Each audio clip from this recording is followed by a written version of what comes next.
All right, good morning, folks. Morning, everyone. So Wayne Everhart from TTMD Billiards Streaming, along with Steve Johnson in the booth today. And we're just getting ready to get going. Right now, our first match, I believe we're going to have... Not familiar with this player. Do you know him, Steve? No, like I said, I know Chris, but I'm not too familiar with the other guy. I know Chris. I'm trying to think of the other gentleman there. Either... Well, it's not Pat, so it's got to be Scott. Yeah, Scott. Yeah, definitely. Yeah, Pat's the 5 on our team. I know him pretty well. Like I said, I know two of them on each team. Chris Howard to break.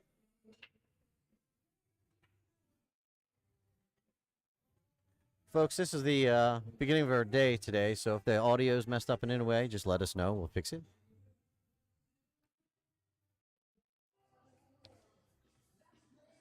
So Scott surveying the table. Looks like he's going to take the high balls here, maybe try to slide that 10 ball by the 11. I believe, is both these guys 6s or is Chris a 7? I'm not sure about that. Chris, I believe, is a 6. I don't think he's a 7. Yeah, I think both of them are 6s, I think. I'm sure some of our viewers out there will know his skill level. Oh, yeah, I'm sure.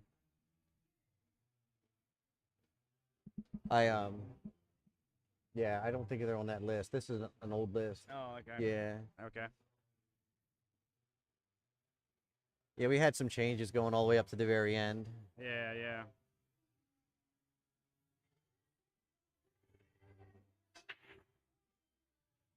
Like I said, But I would like to thank all of our viewers for starting with us today. I know if there's other things you could be doing out there. Thank you for joining us.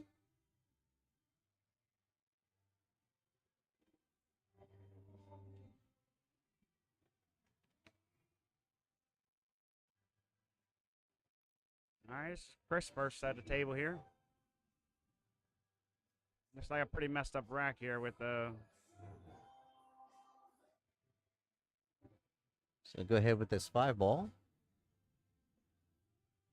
Yeah, definitely some work to do.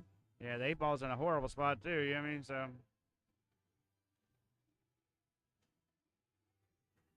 Do you try to separate this 2-4 now, maybe? And maybe hide the cue ball down between Might them? be a good idea, yeah. I mean, before you get too many balls down, Yeah. you ain't got a bunch of...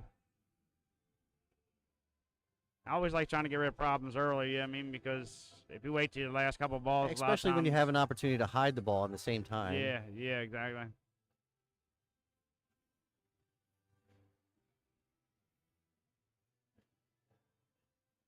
Maybe just put that down there for a breakout ball, or maybe just miss. I don't know, Alvin.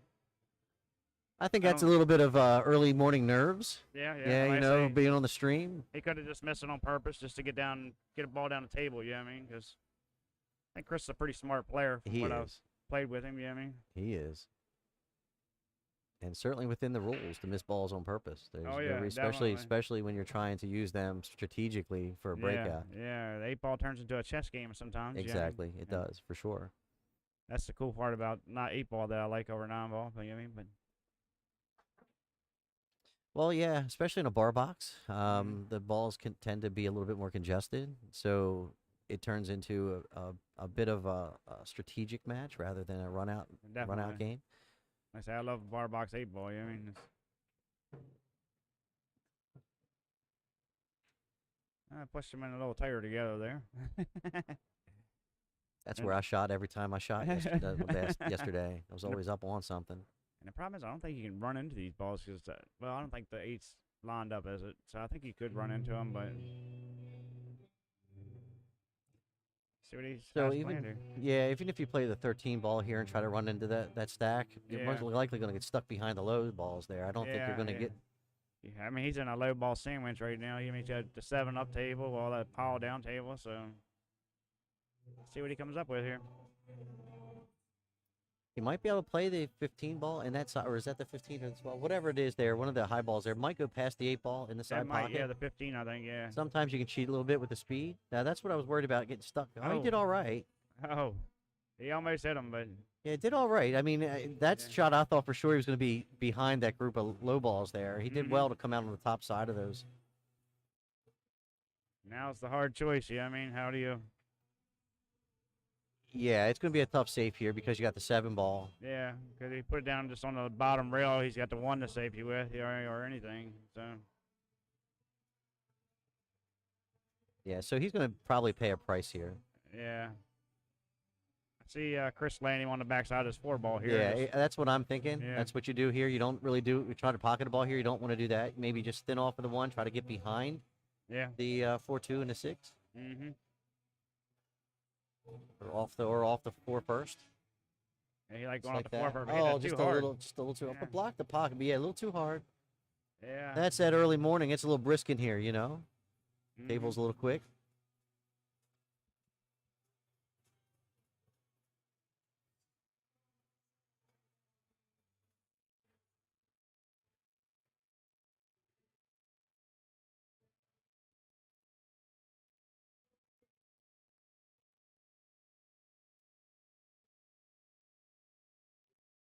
So this is Scott at the table.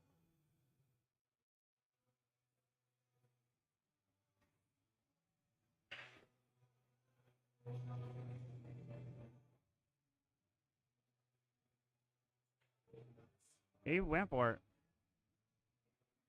I'll say. Reset. All right. He kind of gave up there. I think he just went for it. I think sometimes the folks just get a little frustrated. Yeah, they don't like the safe game that much. Yeah. A lot of people don't, which I enjoy it. Yeah, I mean, my wife gets frustrated at me doing it to her. You know what I mean? So Yeah. she'll just end up smacking the balls because she's like, I'm just tired of it. You know what I mean? But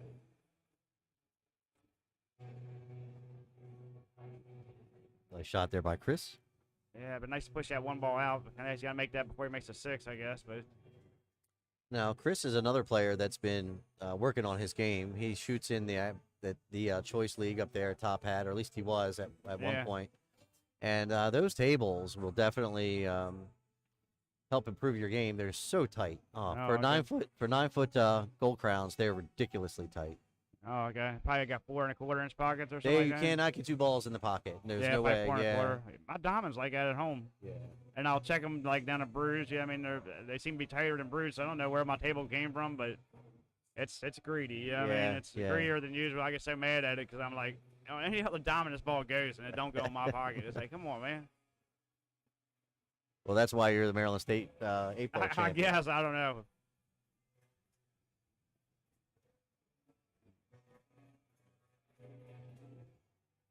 So Chris lined up the 6 ball here.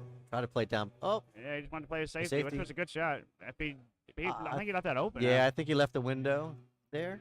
Yeah, they shot because you want to break out your balls, but it's such a touchy shot because you want to hit them hard to break them out, but not hard enough to get back down at 8. Yeah, you want to leave it clustered enough it's easy to hide a cue ball. Yeah, but 8 ball still don't go. He's got to bank the 8 ball, so he didn't do terribly bad, even if he makes a shot here, which don't look very. It good. doesn't look really. There's a pocket here. Yeah, he's still in trouble.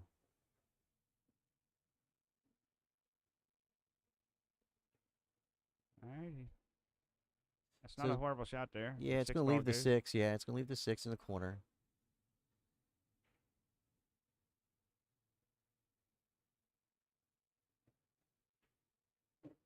All right.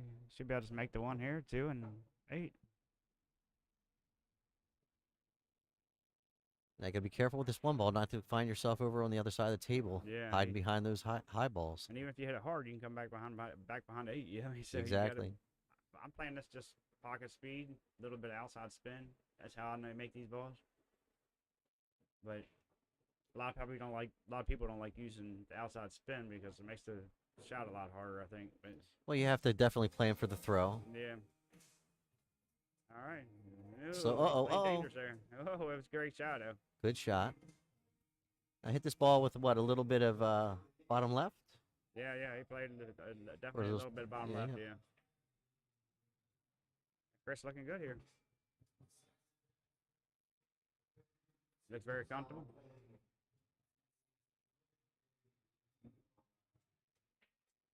All right, so after a sort of little battle there. Yeah, so after a sort of rocky start there for Chris, looking a little tentative, he really put it together there at the end of the rack. Yeah.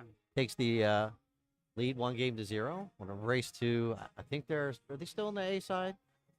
No, this is a B side match, right? Yeah, this is a B side match. So this will be a race. A-side left. Yeah, this will be a race to 5.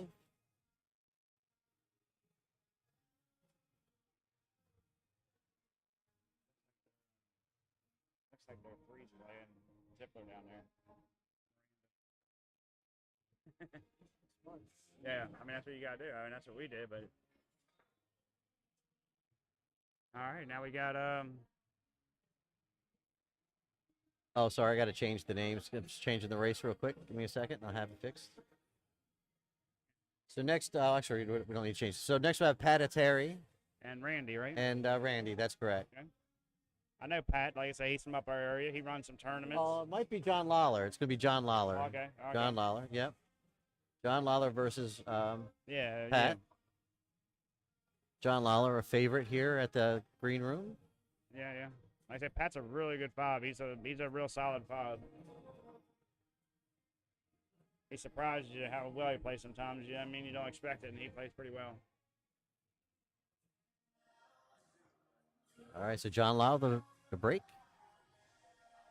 And he runs a lot of tournaments out of Bellison's in Frederick. That's correct. Yeah, I was at a couple of those. Yeah, he does a good job.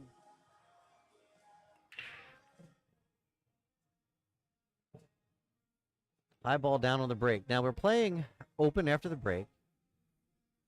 Yeah. So you have to make a legal shot. The choice is always good after the break. I prefer that. I think otherwise, if you played it another way, what happens is you're paying a penalty. Yeah, for making a ball on a break. Yeah. So Crazy. Yeah. I think the reason APA does that is to hurt the higher players a little bit. You know what I mean? To give them a little bit of a disadvantage, because it does give us a disadvantage. You know what I mean? Because you make 2 balls in the breaks, and you don't never want got them. a shot on the other ball. Never, exactly. Never. It's the law of physics, I think. Yeah, it's definitely the law of the universe for something. Mm-hmm.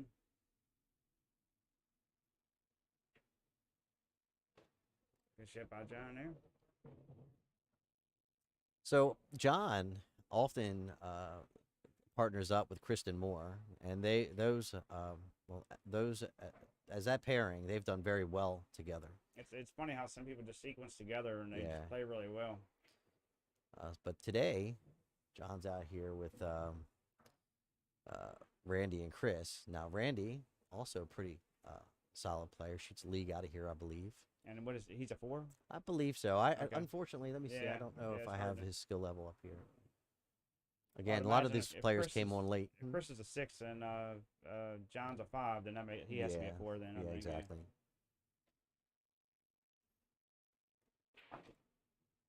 Fired that one in, and 5 ball's kind of messed up right now.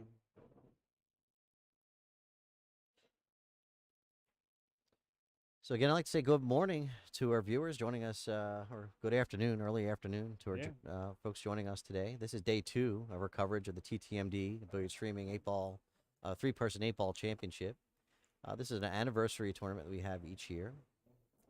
We're trying to make it better each year. I think we're down to what, 8 people? Final 8 teams. Final 8 teams. That's correct.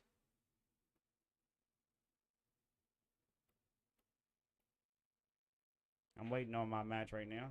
The winner of the Zippler's match, is it? No.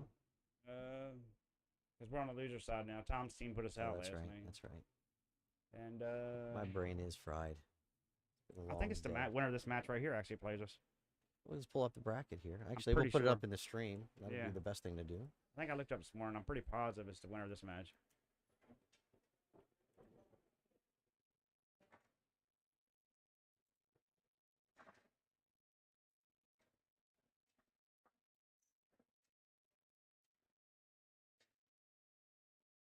All right, looks like Chris took a timeout on John here.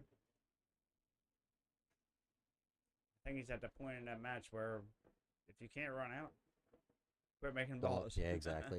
And I fall victim to that often. Yeah, you just never know how far you want to.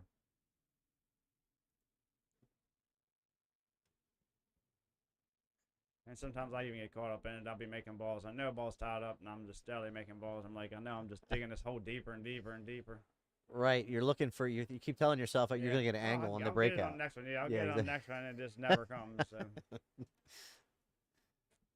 Well, you could have got it on the next one. You just didn't quite get there. Yeah, you know what I mean? Exactly. Exactly. Yeah, definitely.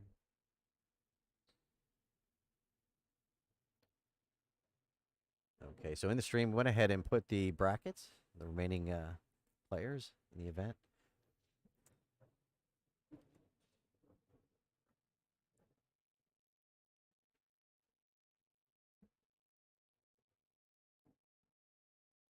John He might try Lawler. to come back into him right here. No, I think that was a shot to come back into if you're going to try something here. But hey, you get it here even with the 7. Cut it all the way up and a little bit of low right. Yeah, I think you're going to have to draw down into the 5. Yeah. But it's going to be hard to get it out of there with the 11. And a type of shot like that, then you got to play the deflection on the throw of the object ball. He tried that. Yeah. He just didn't quite stroke it.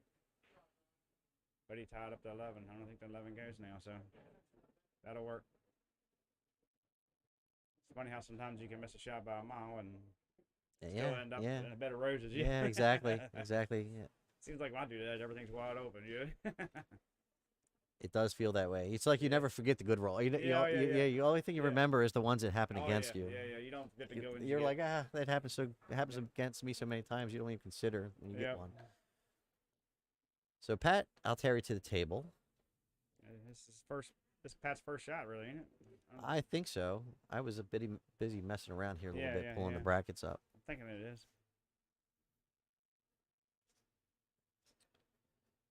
So I'd like to thank the folks for liking our stream today. It looks like we had Robbie Wood already, Nunu. Yeah, again, some viewers picking up here.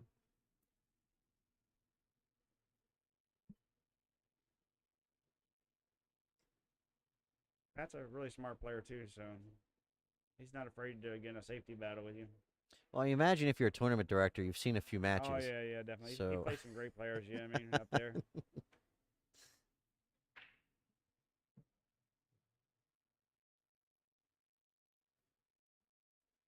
I would love to make it to more of his tournaments, but the tables at Bellissimo's kind of, not Bellissimo's, Bellis has messed with me a little bit with my eyesight with the darker felt. I just can't see the edge of the balls. I don't like that dark felt. Like, as a Ravens fan or a lot of the bars here that have the Ravens roosts and all that stuff like that, they have that purple cloth. Yeah, I can't do it. And man, I cannot play on that. I prefer tournament blue. I can deal with the green's green. All right. Yeah.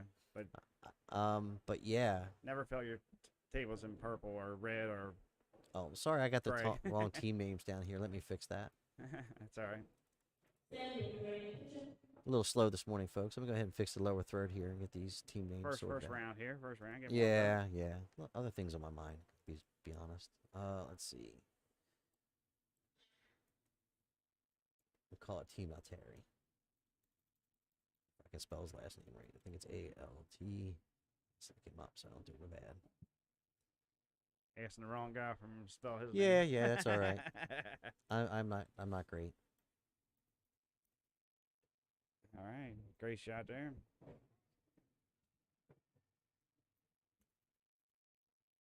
Just don't see. Yeah, I would have definitely butchered it. There we go. I think he played the 9 here and tried to lay on the backside of 13. That's what I'm thinking here, but I think that's what he's going to do. All right, good shot there. And locked him up there. Do Team Howard.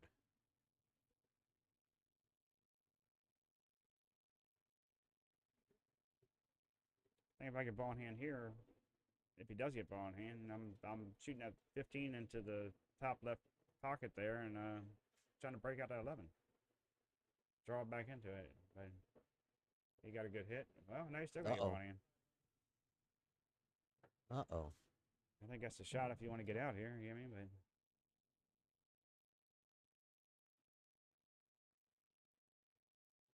But all right, folks. Yeah, we're here at the new Green Room Billiards today. This is day 2, TTMD 3-person 8-ball championship. In the booth with me, I've got Steve Johnson. And my name is Wayne Everhart. At the table right here, we have Pat Altieri. Line up the timeout called. I'd like to thank everybody for joining us. If you wouldn't mind, go ahead and share the stream. Get it back out there today. This is the final day. This is our top 8 that are back today. Yeah, and like I say, without doubt, I think the only shot here is to draw back into that.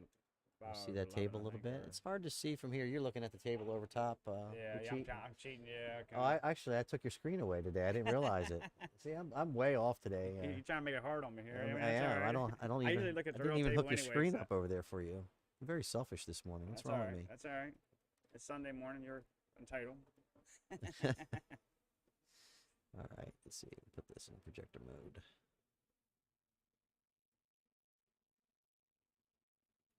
like I say, the main thing with this shot here is you got to try to end up with a shot on the 9 or maybe even a 13.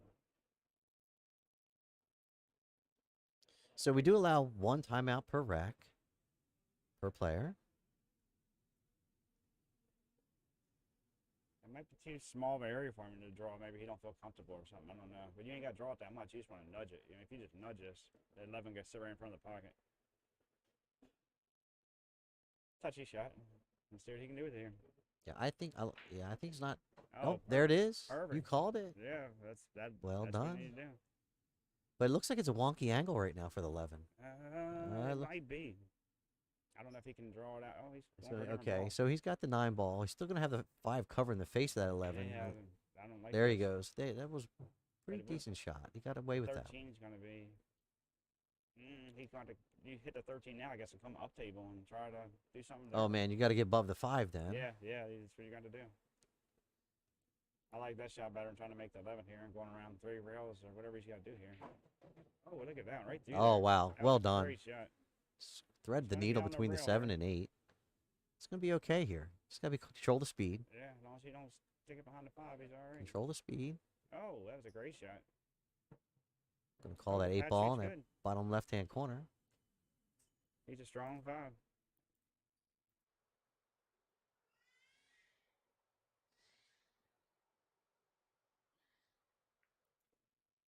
Great shot. Got 8 ball down the rail. All right, so ties it up at 1 game apiece. A little bit of camaraderie, shaking hands there. Yeah. That's what I like to see. Definitely. That's what we're here for, to have fun, right? It is. Definitely here to have fun. And it is good to see.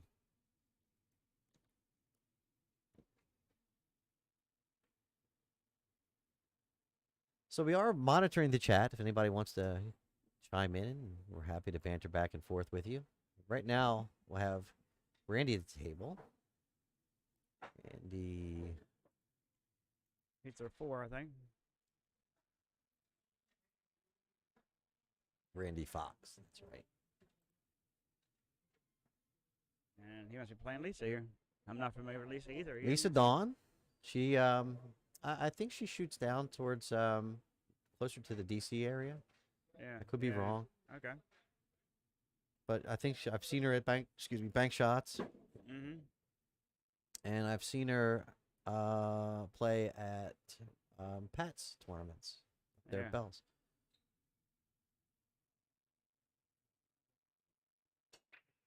Lisa to break. Great break. Didn't make anything, yeah. She has a good break. Yeah, I need to fix this camera. All right, let's see what Randy can do here. 1 second, I'm going to fix this video. And the loser side's a race to 5, so the games get a little quicker than the winner side. Assuming that everybody, don't start tightening up, Yeah. Because it can start to. Yeah, I know the further it gets in the tournament, the closer you get to win, the slower I play. I mean, and I'll admit it. But you like taking your time a little more, taking a little more deep breaths. Because a lot more money on the line when you start. You start to realize that you're getting there. Right. It only makes sense, right? Mm-hmm.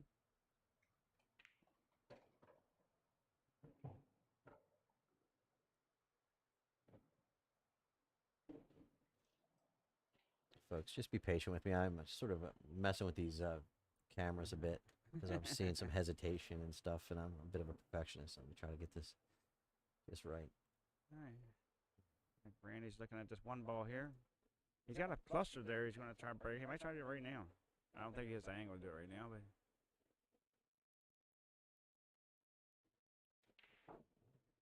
Yeah, he's just trying to set up something to maybe get an angle on it, but. Yeah, like we were talking about, bar box 8 ball. Lots of times there's going to be a cluster to deal with, a bit of a mess. And for me, it's funner to even watch the lower players play 8-ball, winners clusters and stuff, trying to figure them out and stuff, because they don't make the right shots a lot of times, which they're not supposed to. I mean, that's what they're. That's right. That's why they're lower players. And with the I guess the cherry on the top would be being on the stream and being able to go back and watch your work and see where definitely. you made your mistakes. I know I do it all the time. Yeah. Usually when I'm home, my wife will laugh at me because I'll have YouTube on watching some pool match, and I'll have my phone watching a different pool match. And she'd be like, you watching enough pool right now? Or That's right. You're working on it even when you were not working on it. Yeah, right? exactly. I love the game. Yeah, I mean, I love studying. I love watching high players, how they do So it. Scott Frost and Fedor were, I think, competing yesterday in a one-pocket event. I didn't get a chance to catch any of that. So if anybody knows what was going on with that in the chat, go ahead and fill us in. Incredible players there. I know that Scott Frost knows the game almost better than anybody. And then you have Fedor, who's just a monster at moving the cue ball around. Yeah. Makes it look so easy. He does. And you know what? When you're on the proper line all the time, it just the game gets easy. Yeah. And sometimes he just plays basic pool, and it makes it look so easy. I mean, but I know from my observation, he probably plays the most center ball that I know of the pros. But he, I guess it's easier to do when you're online all the time. You don't have to do anything on that extra stuff. So. But I've been hitting a lot more center ball lately. I've been trying that, and it does help you control the cue ball. Yeah. I would say measurably. I would say the 500 to the 690 Fargo range. I place more English on balls than anybody in any range. Yeah, I mean, once you watch the pros and everything like that, it seems like they don't use it that. I mean, they use it some, but not that much. All right, so it looks like we had a little delay on we've been our stream comments. So I'm sorry, we're just catching up with it. We just now see all the comments from Miss Chris. There's 8 teams tracing. Yeah, my wife saying hi. David Mason. So it was a little bit delayed. We just got all the chats in, so we'll catch up with that. And good morning to you, John Mondock. Mm-hmm. Sarah M. Ivins. Sarah is part of our TTMD billiard streaming team. How you doing, John? I think he got 7th, 8th yesterday in a tournament he went to. He did? He was too good to come down and play with us, you know what I mean? But that's all right. Well, he wasn't sure that Karen was going to be able to make it for day 2 if they made it. So I still got to make fun of him, so either way. That's right. Good morning, Dee. Good to hear from you. Mr. Shiflett, I told you I'd be seeing from you today, right? I'd be hearing from you today. And Jacob said, Jacob Harrison says Fedor was up by 1 rack at the end of the day. They keep playing today. Oh, all right. Well, thank you for the update, Jacob. Appreciate that. Jacob was playing down here yesterday. They made it pretty far, I think. They did a great job. They all played very well. I think they were on the stream table 1 shot there. Got to give a big shout out to the Richard France for missing that straight and 8-ball there to lose the match. Yeah, I mean, I like picking on Richard. Yeah, I mean that's all. Well, fun. he was tired. The poor guy went to a concert, but you know what, man? That's a self-inflicted wound. You know, you can't be too upset. Yeah, I gotta make fun of him. It isn't like your friend drug you out the door or anything like that. I always got to tease Richard. You know, I mean, he's fun to pick on. He's a great guy, and that's another person that you know puts in thankless hours for the pool community. They do. I say we got a great pool community around this area. I mean, there is, and I think we were touching on it yesterday. Very strong. From here, let's say from Virginia, up to New Jersey. I mean. It's pretty impressive, and the players are traveling, which is a I guess you could say is a boon to, or I don't know how to maybe say it. It's a fact that the tournament scene is so strong that people are traveling that far. Yeah, just down here to play in these tournaments because they know that they're going to play quality players. There's going to be quality purses involved. Yeah, I mean, it is.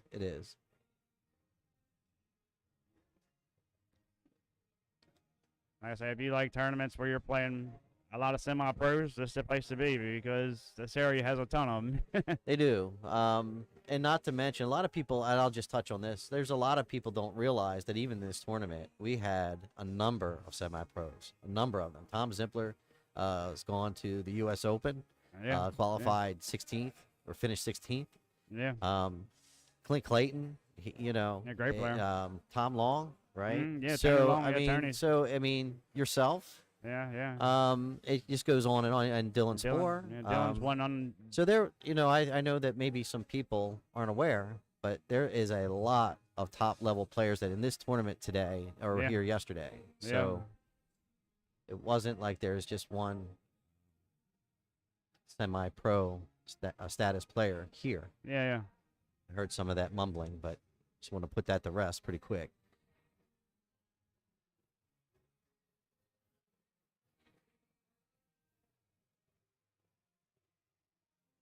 I seen somebody, I think it was Curtis Branker, commented on Facebook the other day, if there was a pro player at a local tournament, would you quit going or boycott it? And I put on there, I would definitely go there, and I would hope Listen, a drawing first. If it's a local tournament, you're paying $20-$40 to go and test your medal. Why wouldn't you? Yeah. Why wouldn't you? Lessons are way more expensive than that. Yeah, I mean. Heck yeah. And you get to build a foundation and maybe meet and build a relationship with somebody. Yeah. Because a lot of times them guys are pretty, cool guys, and they'll show you stuff sometimes. Yeah, I mean, if you're nice to them and treat them with respect. Yeah, I mean, have fun with them. So RZ Pool, this location is in Dundalk, Maryland. Oh, what a shot if he called that. And this is the new Green Room Billiards. Oh, I didn't call that. That wasn't his balls. And I believe, I'm looking around, I'm trying to remember the total number of tables here. I think it's like 28 tables. Miss Chris is on the line. She'll correct this if I'm wrong. 24? Well, maybe there's some up there on that lift too, I think. Yeah. Maybe it's 27 or something. I don't know. So RZ Pool, to answer your question, this is basically the home of the Maryland APA. Yeah. If you're going to compete in this area, if you're going to try to go to Vegas, you're going to come through this facility. Yeah. So they take great care of the tables. Yeah. So there you go, 27 tables. Like I say, if you want to play on a valley, these are probably about as good as valleys get. Yeah, I mean, they take care of the cloth. You play with good balls. They're clean. Yeah, I mean, so these are the tournament balls they have out today. And I'm very appreciative of that. Yeah. It makes a huge difference for tightening definitely. a rack. 28 tables, says Miss Chris. I knew she was watching. Mm-hmm. So Lisa Dawn, I'm going to line up this, it's like the 13 ball here.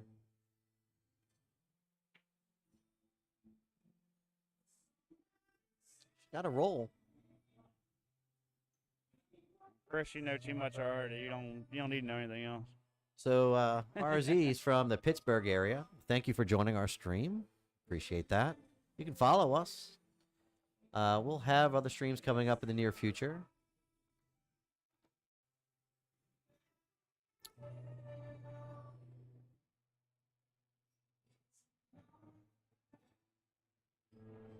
Or take a trip. If you want to check out the new Green Room's event schedule, you want to come down and check out the facility, make a trip out of it. There's always tournaments here on Friday nights and Saturdays and Sundays usually. Yeah, There's always absolutely. something going. Yep. So it's about an hour from my house.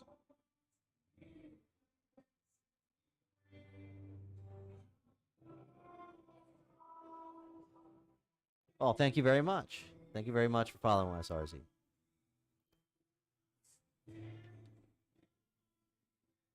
So Randy, doing the equation here.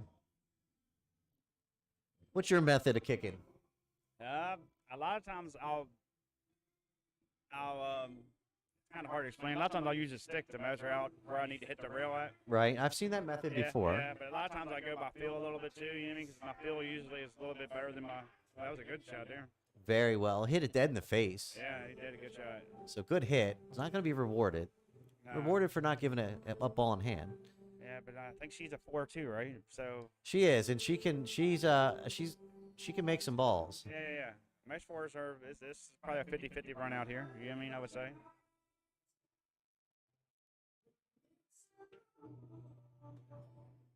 Ooh. That's the first hard shot right there. Now, I mean, you Just roll forward a little bit here. Play 13 and 12 and 8 aside, maybe. It's a little difficult. Yeah, she's up on that. Yeah, that's the tough, difficulty yeah. with the elevated bridge over top of the 8-ball there. That's something that I work on pretty strenuously because I'm short. Yeah, I mean one thing, but shooting over top balls is really difficult. Yeah. Yeah, I mean I think it makes the angle so much quicker. Yeah, I mean I guess by aiming at it. Yeah, I mean when you're looking at angles. Well, you're definitely changing your perspective. It's like your sight picture, right? When you're down on a shot, you really have a consistent sight picture that you're used to as you're playing. Anytime Once you elevate and change that view, you're going to have to practice that shot so you can really envision what you're doing with it. Yeah. Definitely.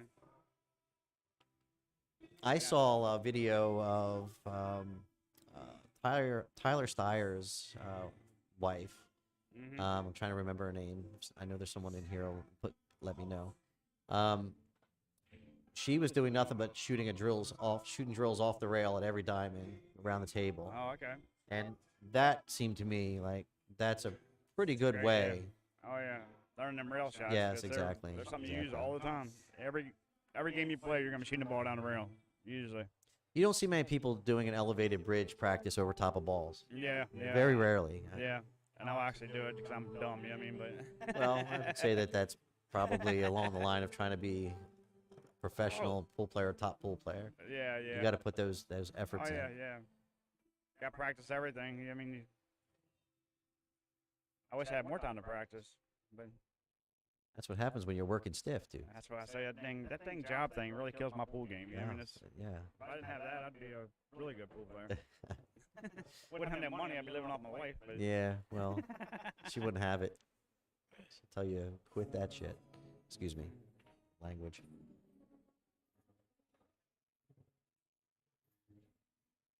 All right, so Lisa, pocket the 8-ball here in the corner.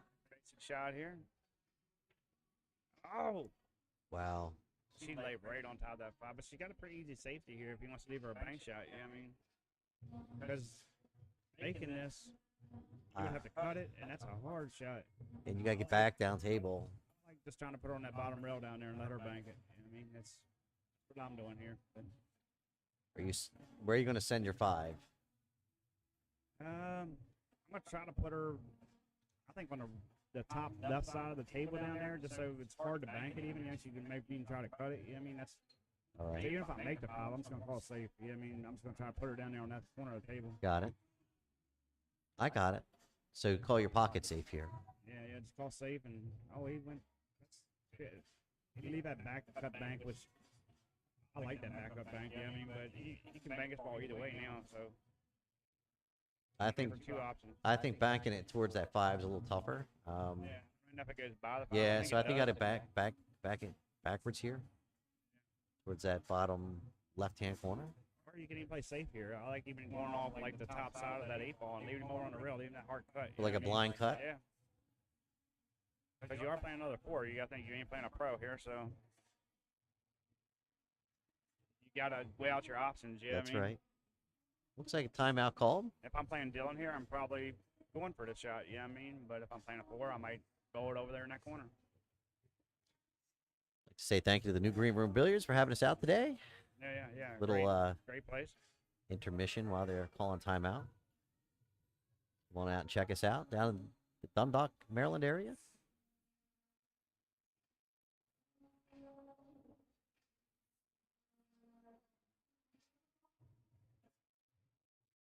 Thank Wayne for putting on this thing and everything. I mean, you did a great job, man. Oh, thank you very much, man. It definitely was. It was about the players. I was trying to put on an event that. It was a fun event. You know, here's the thing. I do a fair amount of pro-am events. That's kind of what I do. And I don't do a lot of, let's rephrase that. I don't do a lot of events, but what I do is mostly pro-am events. Yeah. And when I try to make sure that I give the amateur players a chance to have the limelight and be on TV or what you want to call it, the stream. Because they don't generally get that opportunity. No, they don't. Oh, man. Oh, that's tough. Oh, man. So this is a way for me to give back to a group of players with the 3-person. And it's not a Scotch event, so it allows the player to play their rack. Yeah. You get one rack. And have their time on the table. Yeah. And it's just my way of trying to give back to the pool community. Because low players very rarely get to get on a stream. Yeah, I mean, because That's right. they get excited getting on the stream. So what happened there? I was too busy talking. Who got the win there? It was a Randy scratch tried on to the 8. a cut and tried to draw it back up, and he had a pretty good stroke, but it went inside pocket. If it didn't go inside pocket, I think he was pretty good. He might have still had a pretty hard shot on the 8-ball, but So that was a win to the Scott Pat. Yeah, won that one.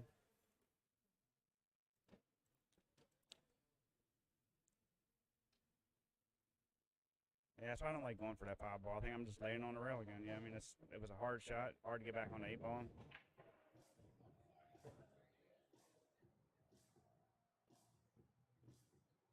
I always think percentages when I'm shooting. Yeah, I mean, of making it, playing safe, who I'm playing. Yeah, I mean. Well, that's the heady part of the game, and most of the time you can get so caught up in the moment that you don't think through those processes. Yeah. I mean, how many times I'm probably not you, but I know a number of our, probably you as well. Yeah. How many times you had ball in hand and you're standing up there going, especially with an 8-ball rack, you're going, where do I start? Yeah. Oh yeah. And it's not that it's that hard, but you've gotten so caught up in the emotion of the moment you can't think. Yeah. You're thinking about one thing of the rack and you're not really. And I'll get back to the table and I always hang out with Ricky and Joe. You know Ricky and Joe. Yeah. And, I'll get back to the table and I'll play ball in hand and he'll be like, why did you break out this ball and just do this down here? You had to straighten. I'm like, I didn't see that. Yeah, I mean, I was like, right. You get tunnel vision, right? Yeah. Oh yeah. You start thinking of one thing and you get caught up on it. I'm like, man, I got to walk around the table more. You know what I mean? That helps free that mind up a little bit, giving it that extra time and that extra air, a couple extra breaths to walk around the table. Oh yeah, definitely. A lap around the table is a good thing. And like I say, you'll notice with the more and more importance the games get, the more I walk around the table. Yeah. Right.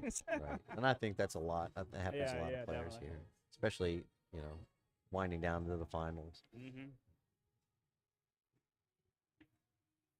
Great shot, Chris. There.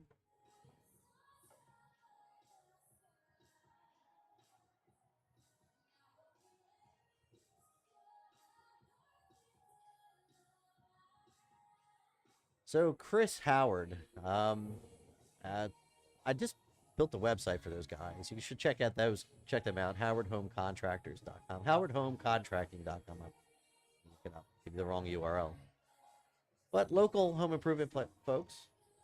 Figured I'd give them a little plug. Yeah, definitely. Seems like everybody in the pool community kind of helps out each other a lot of times. Yeah, HowardHomeContractors.com. Check them out. Does great work. It's funny because everything I need for my house or anything, usually one of my pool buddies is involved in it. You know, electricity. And that's amazing how the pool community has so many people that are just, have their own little specialties. And I think everybody that helps me out with anything is usually involved in pool. You know what I mean?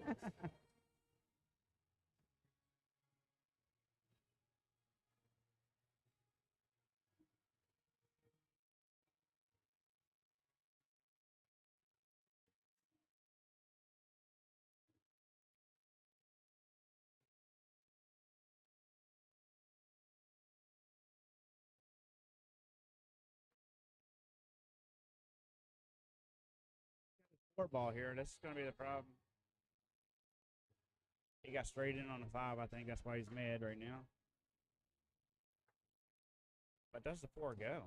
Yeah, I mean, can you cut that right now? Which you might not even want to. I don't know, but I'm thinking about cutting this 4 and putting a lot of low rate on it and just trying to come back and hopefully get a shot on the 5 here.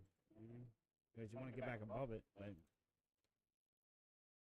you're going to go off the 8-ball, send the 8-ball flying, but and getting out, I think that's what you got to do if you want to try to get out. I think that's what he's doing. He's hitting low. I don't know if it's low or left or low right, I mean. I think he hit it hard enough. Maybe he did. Oh. Hit that hard enough? That's pretty close. Not sure. If he came up another couple inches, man, that would have been. He's all right though. He's got to get himself a shot on the 8 here. knew that was trouble when you were. Yeah, that's bad You news. always had to hit that ball like just straight English and come Yes. back over there where the 14 is now. Just take your medicine and shoot the longer ace shot. Yeah, I mean, I think you tried to get too good on it. I do the same thing. I think I did last night. Had to cut a ball back across the rail, and I put a little bit inside on it, trying to get it perfect instead of just leaving myself a shot.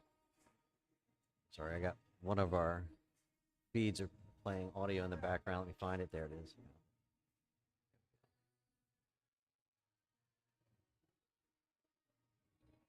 All right, taking a timeout here. Timeout called. John coming over to talk to Randy. I mean, Chris, sorry about that.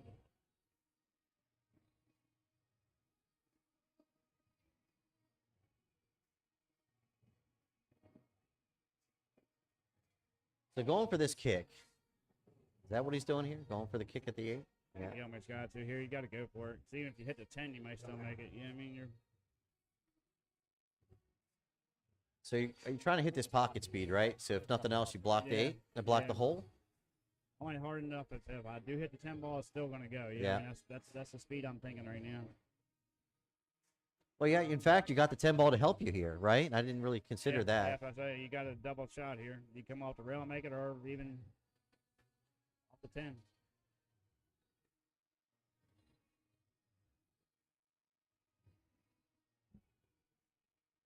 Yeah, and we talking about kicking, and it's funny because one of my buddies, Richard Muzzer, Yeah. he has all kind of kicking systems, and he'll try to show them to me, and he's like, "Well, you got to do this." How long does it take for him to go through a kick Oh, shot man, routine? sometimes it's ridiculous. Yeah, I mean, it's like, well, you got to add 3 to this and take off 4. Oh my gosh. And yeah, I'm like, RJ, I'm not a mathematician. I can't do this. Yeah, I mean, just give me something simple. Yeah. See, for me, I know I kind of do like the mirror system. Like I know the natural angle of the ball should mirror the actual angle of attack, meaning coming into the rail. definitely. Into the rail should be the actual same angle as coming off of it, unless you impart spin. Yep. So at that, in my mind's eye, I can generally see that. Yeah, that's what usually throws me off. Is the tables taking spin and Look at that shot. How'd he hit it? Well done by Chris. He didn't use Well done. Rail. It went straight in. Pure. They call that pure. Well done by Chris. Yeah, you're in a position when you can just kick him like, hey, you don't need to. Apologies. My voice is starting to go. I'm going to have to go get something to drink, I think. Or squeak.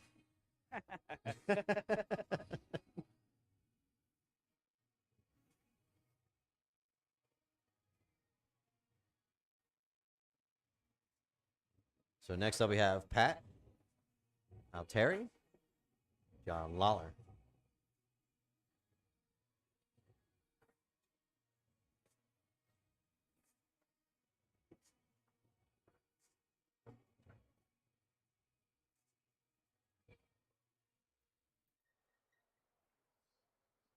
All right, folks, if you're just joining us, my name is Wayne Everhart. This is TTMD Billiards Streaming. We're out here today at the new Green Room Billiards in Dundalk, Maryland. In the booth, I have with me the Maryland State, or 2022 Maryland State 8-Ball Championship, Steve Johnson, 8-Ball Champion Steve Johnson. I'll get it out. I knew what I was trying to say. It just wasn't coming out quite right. It never gets old hearing that. I'm just telling you. Yeah, see, you did, but you earned it, my friend. Oh, yeah, definitely. And you took the title back from Dylan Spoor. Yeah, Dylan had the year before me. That's why I said 2 TTMD sponsor players. Got it 2 years in a row. Yeah, that's right. I don't mind passing around the team. That's awesome. Yeah, me and him's got to go back and try to get it next year. That's right.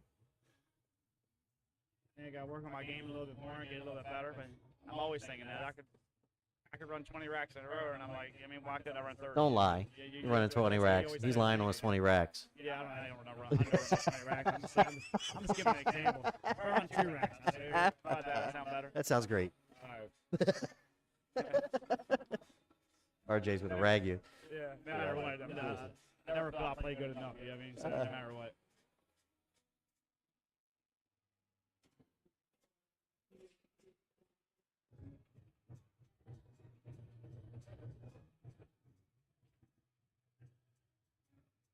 All right, John to the table, lining up that 2-ball. Yeah. Fires it in there. It's going to send a cue ball down table. I see a whole bunch of problems. Well, the 3, 4, 6, the 3, 6 is a little bit of a problem there, and they're kind of blocked by that. It might get by that 15. I don't know. It's pretty tight. Thank Raymond Waters for the share. Thank you very much. Appreciate that.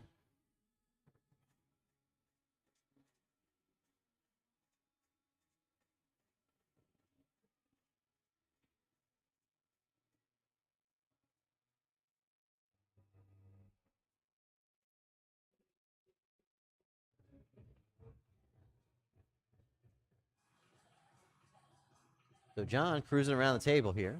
Yeah, he's trying to figure out this 3-4, 3-6. I'm sure. You know what I mean? Because the only thing good he's got going for him is that 10, 14 is kind of hairy. I mean, a little bit, I guess. But once he gets 15 out of the way, the 10 might go. But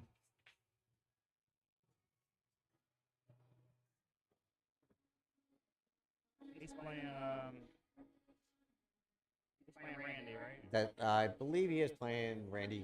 That's correct. Oh, No, Pat Altieri. He's playing Pat. He's playing Pat. Yeah. What am I thinking? Yeah. Got a little confused there for a second.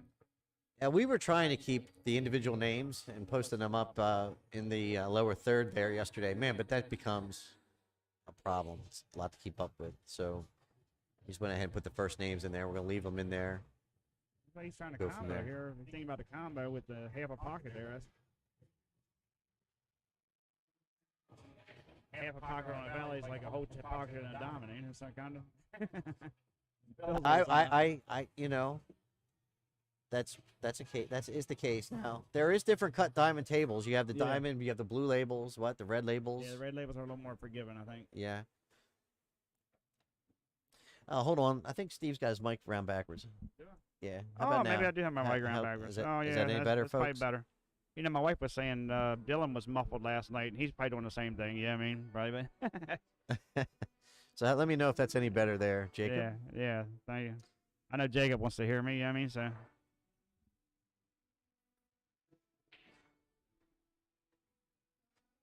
Hey, and thank you for the feedback.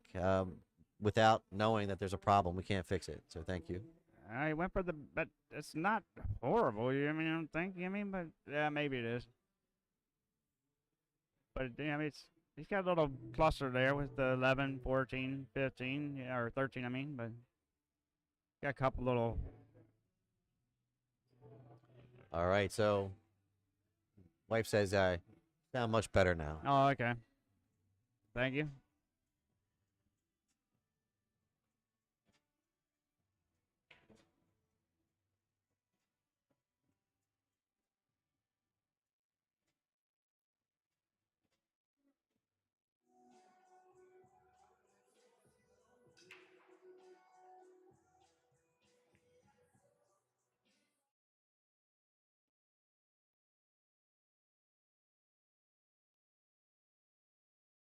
So what do you play, the 13 here? Try to get maybe play the 11 over in the tops? I don't know. I think you got to come up and hit these balls, maybe even. Yeah, if you play yeah. But I think you got too much of a.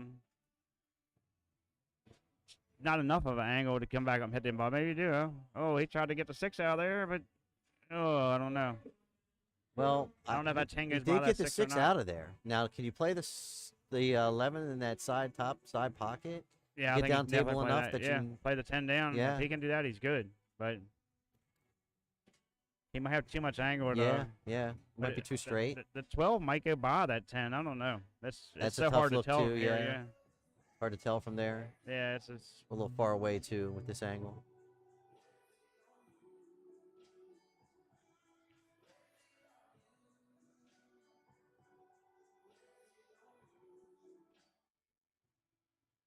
Right, he's gonna line up that 11 ball. Plays it in the great side, shot, but just like we talked like I about. Now say- it's covered up the 8. Ouch. Does the 8 have a hole? it might go all the way up. Still, it's looking tight, but it might go up there. You're looking down this rail. It's 2 different rails when you're looking down the valley and a diamond because you can. That's the case. I mean, you can Oh, he definitely, hit that too hard. well, pocket speed. You have the forgiveness going Yeah. down the rail. Yeah, I noticed you shoot these pockets really, really hard. It'll spit them back out a lot of times. You know what I mean? But Well, as we were mentioning, this is the home of the Maryland APA, and you do have to come through this facility. So they keep these tables in great shape. yeah, definitely. I know a lot of people since the diamonds have come out, that they like to hate on the valleys. But if the valley tables are kept good shape Oh and yeah. you have good balls, there's nothing wrong with them. Yeah, like I say, I enjoy playing down here. I think it's actually pretty fun. You know what I mean? Yeah, I don't like the oversized cue balls if you ever go to places like that. No, That kind no. of ruins the valley game. Yeah, yeah. And some people just don't take care of them. The tables roll like in circles. You know what I mean? Yeah, well, not the It's case here. Not the case no, here. no. They actually all play pretty decent. Yeah, I mean they're all taken care of, wiped Yeah. down. Yeah, I mean they're clean. Some places you go into, they don't like nobody's wiped down the table. Dude, in years. you can't shoot one rack without having to No. wash your hands. Yeah, I don't yeah, care if you have yeah. a glove on.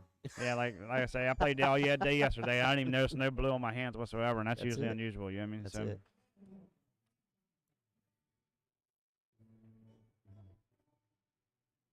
So I timeout knocked him up called. pretty good there. I mean, he locked him in there good. He might be able to hit this 6 ball, and if you can, I'm trying to hit this ball straight on, trying to get behind the 8 ball. Yeah, I mean, if you can. I mean, I don't know if you can or not. If he can get behind the 8 ball here, he's Trying to play the 4, maybe. yeah, and just roll straight into the behind rail. 8. Yeah, just straight into the rail and just roll behind the I 8 think ball. the 6 edge at 6 might have him. He might. That's what I'm saying. I don't know Yeah. if he can do that or not. If he can, like I say, he's just going to skim off the 6. I was gonna say skim it, go 2 rails. I mean 3 rails, right? Skim it, go down to the bottom left.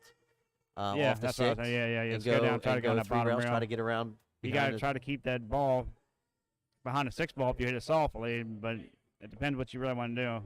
I like trying to put it on the bottom rail, I think. Try to get behind the 6. Yeah, Wayne will watch it. Come down to watch. I'll be right. I'd rather for him to get mad at him than me. Yeah, because I think that ball's pretty close, so I'd want somebody to watch it too, probably.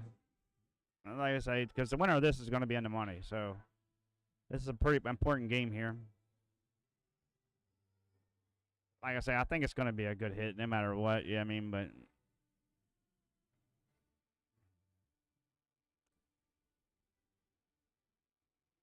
oh, but I think he left him in the shot here.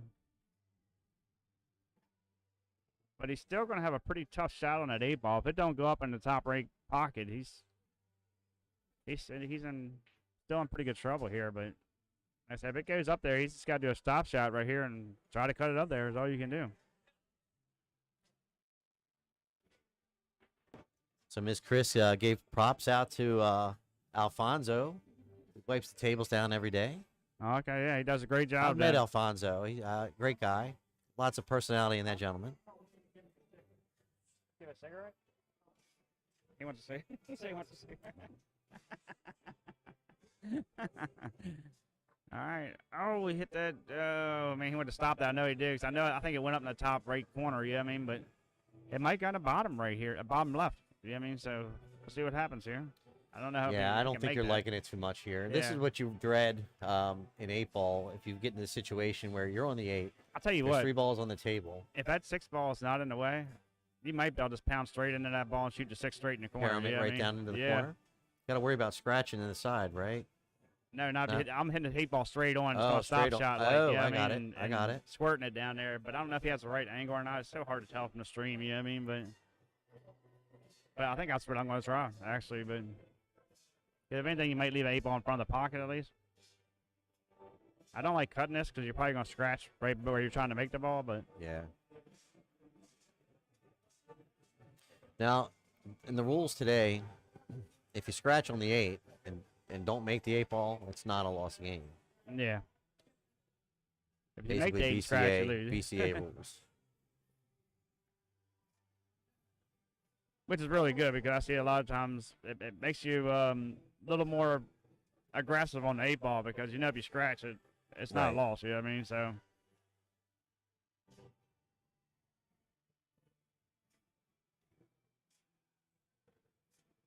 Dylan's playing their 5.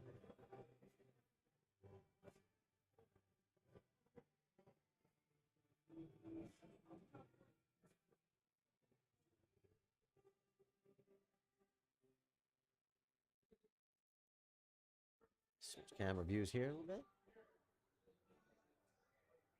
Like I say, I don't think they see it, but I like hitting that ball straight on and just. He's calling it, just like you said. Okay, maybe he might have seen it. I think he saw it, but I think you're risking scratching. He's going a little top side. Yeah, I'm trying to start a stop shot. Look at that. Look at that. Whoa! Oh, What a my shot. goodness. That's a replay shot. We're going Oh, to save that one. Replay. What a shot there by Pat. Boy. Man, that was a good shot. Let's take a look at that, folks. Great shot there. Check out that replay. I was watching it on real. I don't think they see it, but I like hitting that ball straight on and just. Cut it in pure. Okay, maybe he might have seen it. He almost did, I thought the 8 was almost laid up on the floor there. Stop shot. Look at that. What a shot. What a shot. That's a replay shot. We're going to save that one. I'm good. Thank you. Yeah, he actually went off the 4 ball to make that. That's pretty good. It moved the 4 a little bit. Oh, yeah, he yeah, went off wow. the 4. He didn't make that clean. He went off the 4, which got a little lucky there, but that's an incredible that's good. shot. Yeah, that's a great shot. So I'm not sure if I marked the score. I'm so excited. Is it 2-2? No, I think that makes it 3-2. I think it was 2-2 last match. I think. I did mark it, just didn't update it. Yeah, so I got excited. That was good stuff. Yeah. It's worth getting excited over and make shots like that. And like I say, it's so crazy because you see like Fedor Gorst make a shot like that. It's like, oh, okay, that was a good shot, you know. But you see a nice amateur making, like a 5. Oh yeah, and you know what? That's a highlight of Pat's day. Oh yeah, he's gonna remember that all week probably. Yeah, that's a great shot. To win a match, that's good.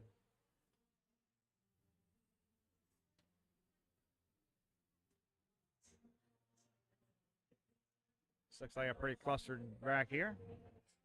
Yeah, it's gonna be one of these marathon racks, I think. Yeah. Like you'd like to say chess, it's gonna turn into definitely a chess game. And this is right now we have Randy Fox at the table. Randy against Paul, right? I think. I'm not sure. Might be Randy against maybe Lisa. You're good. Yeah, just on the phone. Yeah, no, you're good. No, you're good.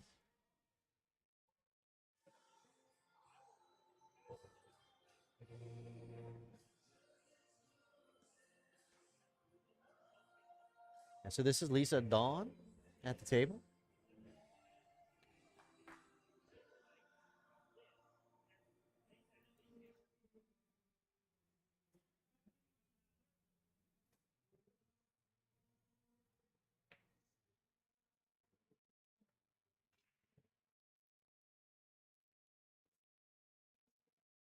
Okay, he's playing Lisa. Okay, so it's Randy playing Lisa.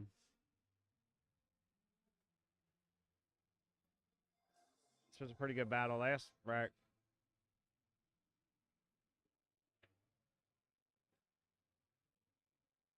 I don't know if she called that or not. Don't look like it. No, I don't think so. Now Randy's come back to the table, so everything's spread open now. Everything's. Yeah, that could have been a bad move there by Lisa because Randy can pocket balls. And yeah, definitely.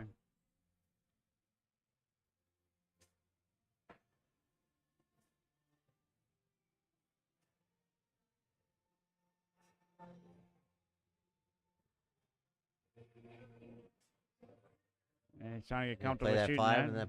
And He's trying to play in the corner, right. I think. Yeah. It's a little bit of a cut there. Yeah, I mean it's. We got the 8 ball there, just enough to distract you a bit, just a bit. Yeah. I think the 3 ball is really the only problem ball, and he might be able to make that pass at 13.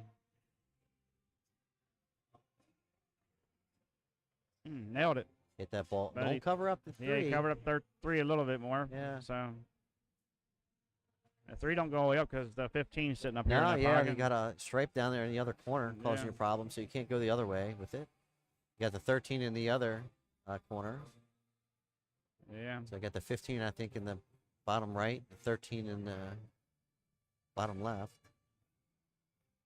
So tough way to go with the 3 ball. Yeah, 3 ball's a challenge here.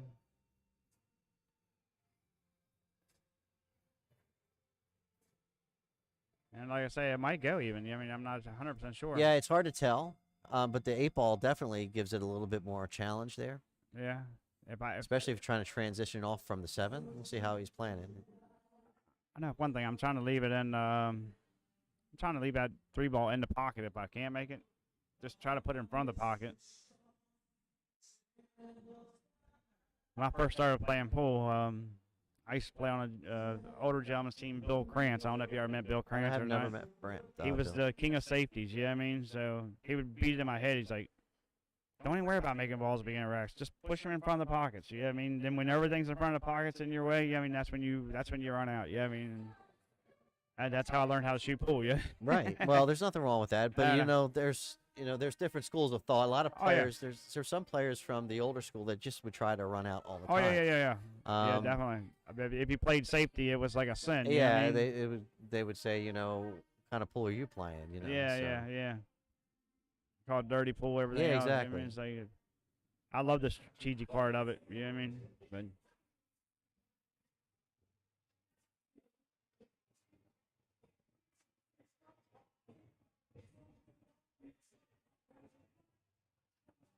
oh.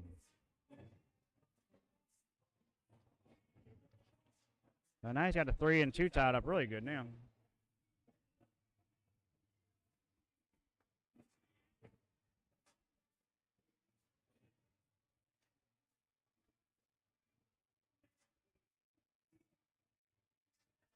Might not like this shot, but I'm actually thinking right now of I don't know if you can do it or not. It might be too much angle there. I was thinking of making the 7 off the 9 and trying to draw into the 3-2. You know what I mean? But might be asking a little much. You know what I mean? If you're a little more straighter, maybe. But yeah, he's got some work to do, Steve's saying. He's got some angle, yeah. Oh, wow. Stuck that cue ball right on the backside of that 3. Yeah, that's a incredible safety right there. And he opened up everything besides the 3 again. But well, Lisa's got the that bailout ball, that 15 down there in the bottom right-hand corner. If he gets ball in hand here, I think she should go rail first here. Yeah, probably. Maybe a little bit of not going to be hard enough, I don't think. Oh, man, wow. Got on the backside. Whew. She actually hit that inside the pocket and kind of. It's like it spun back off the short rail and pocket kind of ball. routed him in there.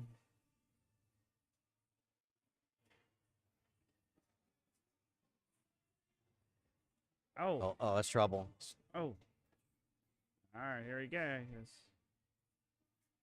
He still got that 3-ball problem here, but.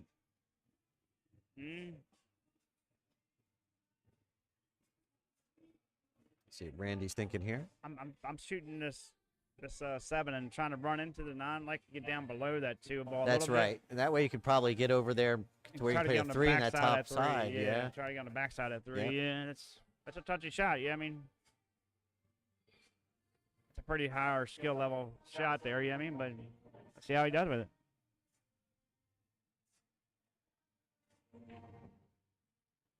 All right, he's got a different plan than me. Yeah, he's going to have a rough angle here. Yeah. Off the 2. He might be able to hit it with some inside and try to spin it over there. Yeah. But a lot of times you hit that ball fat. Because he's going to hit the 10 ball if he does cut this, probably, most likely. So if you hit this with extreme left, yeah, you think you can spin it over there? Yeah, he definitely can, but you got to perfect speed, and that spin really takes off on these tables. So a lot of times you hit it thick, right, because of that spin. You hit it almost right into the rail. Yeah. I did that yesterday. Put so much inside on the ball, missed the ball, got perfect on the 8 ball. But, yeah, you start thinking of where you want to be instead of making the dang ball. Thank you, Lenny, for the share. Appreciate that.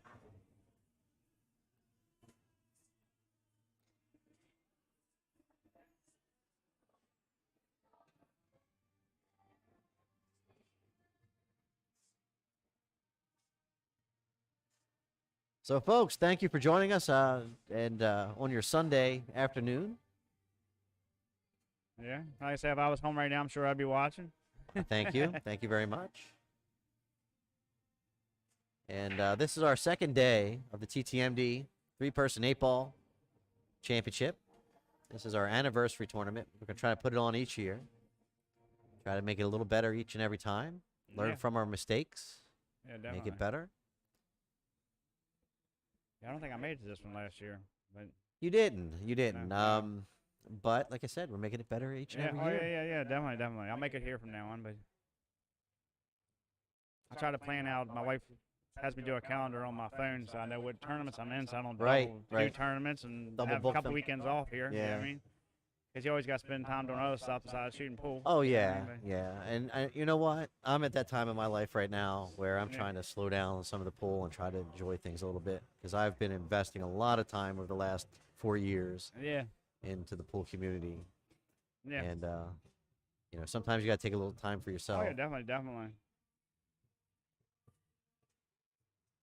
He might like that 3 going by that 13. It might go. We just don't know it. Yeah, there it is. I mean, if it does, he's going to cheat a little bit, but you can do it on these tables. And if not, block the pocket, right? Yeah, that's what I say. Hopefully it stays in the pocket. If it stays in the pocket, he's good, I think. But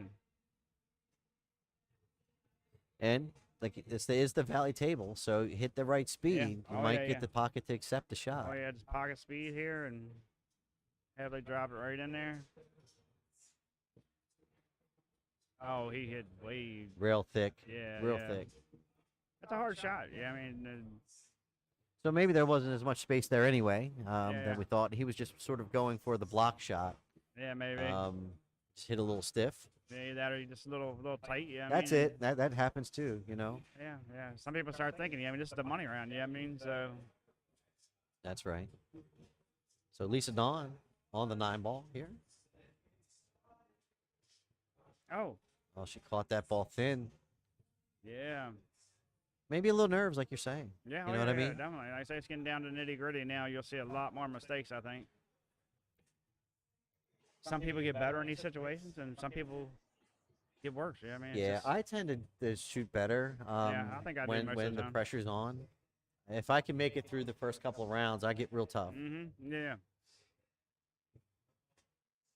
It's that confidence you get, you know what I mean? He got on the side. That made that ball a lot harder. Oh, my goodness. If he just did a stop shot there, he had a pretty easy shot. Now it's a... I'm not liking this at all. I don't like making this. But... Oh, he nailed it. Maybe. Oh, nice shot. Yeah. Well done by yeah, that was a well-done shot. I always say it's an advantage being tall in pool because it makes some shots a little bit easier, I think. I like RJ. You know, that guy's a monster. He makes the bar box look so small. Yeah, definitely. Yeah. And I do think that that's a bit of an advantage, being a little taller. Being able to reach a little further, you know. Yeah. Stand up a little taller. Didn't you have a 3-man event last year that was a no handicap? I think me, Ricky, and Joe was in it, and we played Zippler. It wasn't us. Mike Weller and it wasn't. It wasn't us. I might have been streaming it. Maybe you were just streaming it. I don't think it was me doing the event. It might have been Dawn doing it. I think maybe, but I'm trying to recall. I've done so much in the last couple years. I think you was just streaming it. I think. But that was a great matchup there. I really enjoy this format because I don't know how you play like Scotch. Yeah. But I play different Scotch doubles than I do my normal game. Oh, and yeah, I don't know why it is, but I do. Definitely. And I try not to. Oh, yeah. But I get more tentative because I think the pressure's on to get perfect shape for my... And you don't really need to most of the time. But no. At least trying to put somebody on the right line. Yeah, definitely. Shot line. I know last time you played with Dylan, which is a little bit easier on you. I mean, you can leave him anywhere. Yes. Dylan is a great partner. Yeah. I was amazed. Yeah, he's definitely. And I think a lot of the Scotch double stuff's mental too. I mean, you got to enjoy your partner. Cause I've had partners before that had other partners that got mad at them. I mean, and and you can see them just tighten up like as soon as they. Yeah, that's the thing about communication in Scotch doubles and stuff. Even in a team event like this, you don't want to get down on your own players. No, definitely not. And like I tell all my players I play with, I'm not going to get mad at you no matter how we do. Right. If you give me 100%, I don't care if you fall totally apart. As long as you're giving me 100%, I'm not going to get mad at you. I mean, we're going to have fun. Uh-oh. Where's he going with this? Oh. I don't think that... I think he was trying to set up for the 1. Just hit a little bit... maybe he was trying to knock that 6 out even. Maybe. Maybe trying to draw into it. I don't know. Maybe that might have been the shot. Because the 6 ball goes nowhere right now. You're right. That's probably what he was trying to do, was bump that 6 ball. Because that was the winning shot there, I think. Because right now you're just digging a hole, I think. Yeah. He's looking to see if the 6 goes past the 9. Yeah, I think he's And playing 11. Chris, right? Say again? He's playing Chris, right? I believe so. And Chris is beating the last 2 racks, so now he's really got the pressure on him, I think. So.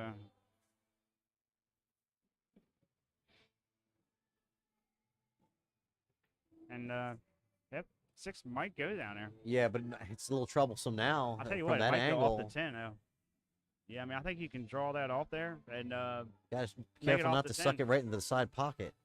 Yeah, I think you can straighten it up a little bit because, like I said, you're coming off the rail to make it off the 10.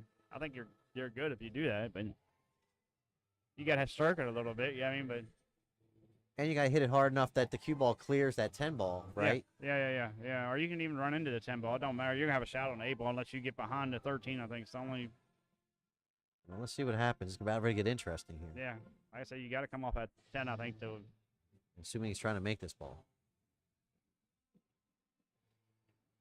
Oh. Oh no! So there was no room for that.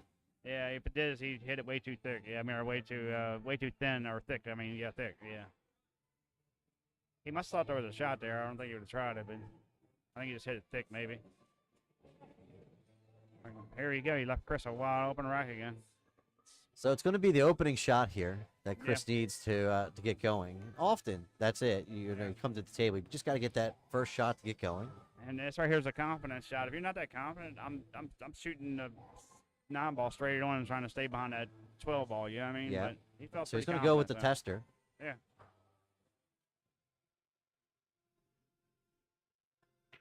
And once you make that ball right Well there, done. you're Hit it pure. pretty set. I'm not gonna say you're on easy street yet, 'cause you still got the 14, 15 up there, which is a little can be trouble. Yeah, you're going to want to play the 15 ball first if you can. Yeah. I think he's got that. No. Well, he'll have another chance at it. I think he's just gonna hit this soft and shoot the ball over.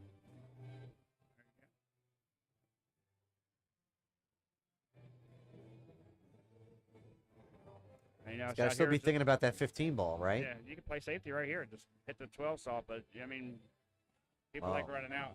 So. Well, this could be a little problematic. Got to play the 9 ball. You're going to have to either get down table far enough to clear. I think that's the 10 ball. Just draw back one round. I think I missed that. Oh, man. Yeah. Thinking a little bit too much about the next shot, I think. Yeah. That's why I almost like playing that safety. I mean, because. Well, yeah. Ball in hand with that 15, it makes it a lot easier. Oh, yeah, exactly. But like I say, you have a wide open table, you just want to run out. Yeah, I mean, that's all that's on your mind is how Well, to I'm get sure out. that's what I'd have been thinking, too. Yeah. I'd have definitely been thinking about that 15 and what I was going to do with that 15 ball in question. Yeah.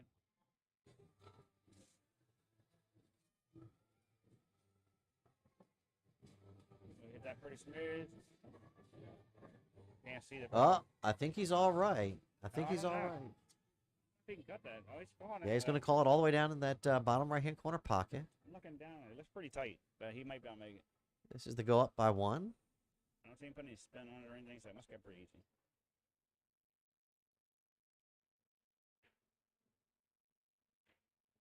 Oh, he didn't make it. I think he left him to 15 here. He got over on that rail far enough to leave him to 15. He did. It's pretty basic here. Nice little punch shot here.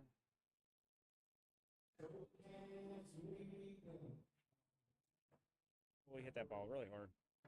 Just like stunned a it. little punch there, and yeah, making that 14, and you got the 9 and 8. I mean, but he should be alright still, but it just makes it a little bit more difficult here. Yeah, I would have preferred to clean the 2 up on the right side. Yeah. Oh man.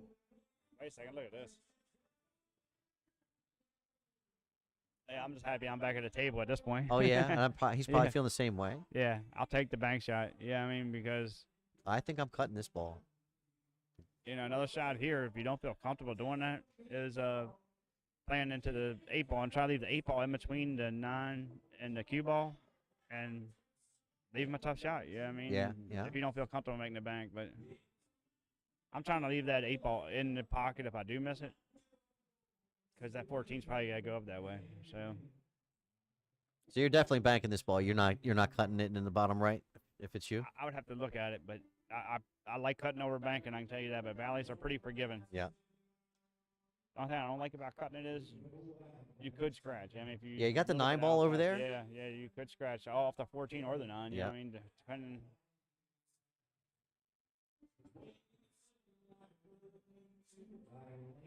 This is when I'm doing my percentages in my head, you know what I mean? Yeah, So I'm right. probably, oh, what a shot. Oh, he did good. Good. Well done. Good Yeah. shot there by That was great. Scott. Great shot. So it takes the lead 4-3 Mm-hmm. They're on the hill. on the hill.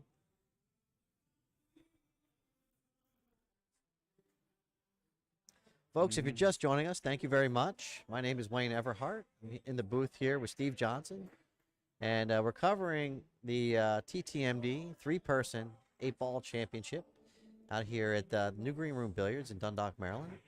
This is the second day. We brought back the final 8 for today. And so we got other teams out there doing battle on the field. Right now we're watching Team Howard versus Team Altieri. Right now we have Pat Altieri to break. Yeah, I guess John. Versus John Lawler. One of the local favorites here as far as being a loved person here in the New Green Room. Yeah. Yeah, I know you got a lot of people here that spend a lot of time in the green room, and John's one of them. Well, this is probably it's still clustered, but it's probably one of the better breaks we've seen. Yeah, I'll take this break every time. I'm good with this break, I think. Everything goes, I think. You're going to have to work the cue ball, but everything goes.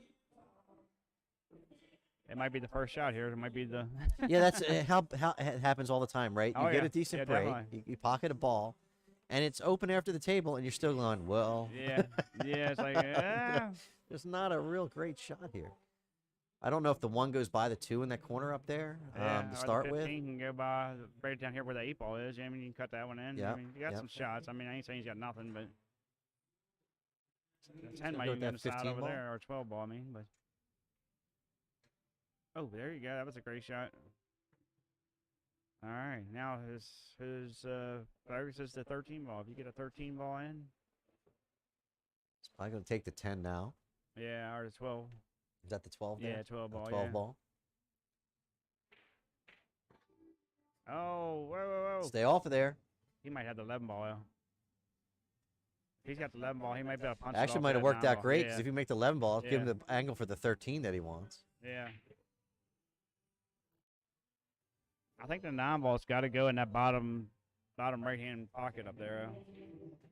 Oh, he punched it a little too hard there. He's going to have the shot on the 13, I think. Yeah. He might have to worry about the scratch. I'm not sure. Yeah, I'm not sure about that. I think he might be all right with the scratch, but just trying to get on another shot now is going to be tough. He overhit that by... Yeah, if he was a little straighter on the 13, he'd be able to roll past that side pocket and play the 9 ball in the bottom right. Yeah. Still got some work no matter what, because he's going to call it cross corner here with the 13 ball.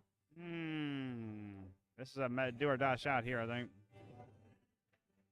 That was a bad hit, looked like to me, but we can't call it. What was it? It looked like a bad hit to me. Oh, you think he hit the other ball first? Yeah, let me hit the replay. I'm not sure about that. Take a look at it again. I looked away right when it had made contact, so I didn't see where it hit at it, but usually Pat's a pretty honest guy, yeah, I mean, so I don't know. And sometimes even when you do make bad hits, you don't see it. Call it cross. Let's just take a look at it there. This is a do or die shot here, I think. That was a bad hit. Looked like pretty close, right? Yeah, I think it was a good hit. Pretty close.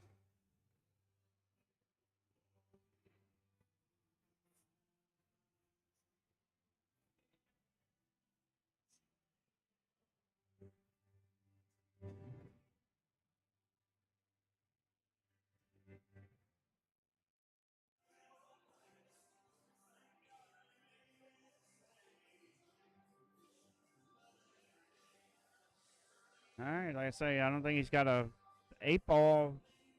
I think it goes, yeah, I mean, so.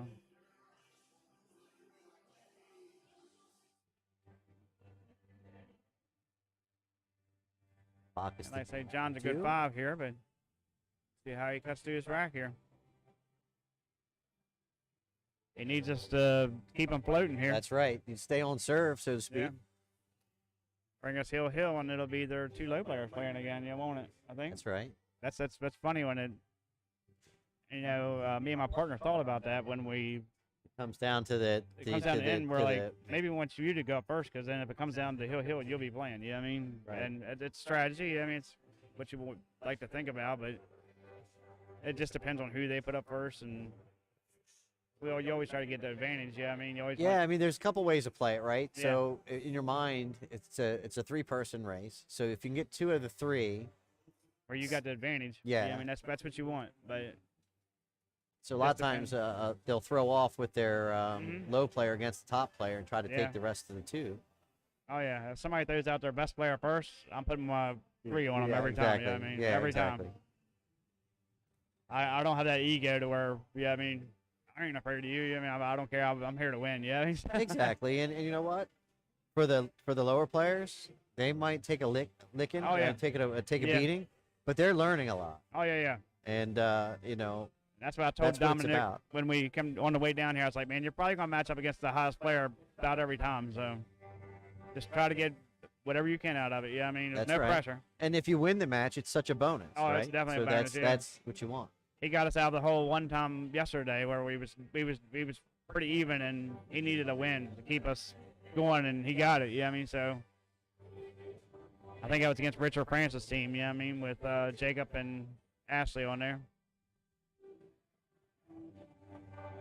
I'm sorry, I just scrolled down the chat. I was getting a little late here, so No, okay.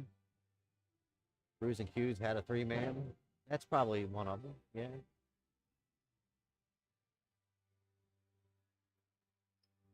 Somebody's asking where the Super 3's at. He's in no stream jail.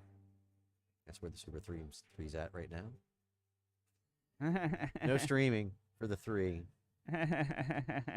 Yeah. Yeah. We won't even talk about that for now. Yeah, it's just Enough to make me puts the angry. wrong vibe in. Yep, that's right. Like I say, we're all here to have fun. I mean, it's what it is.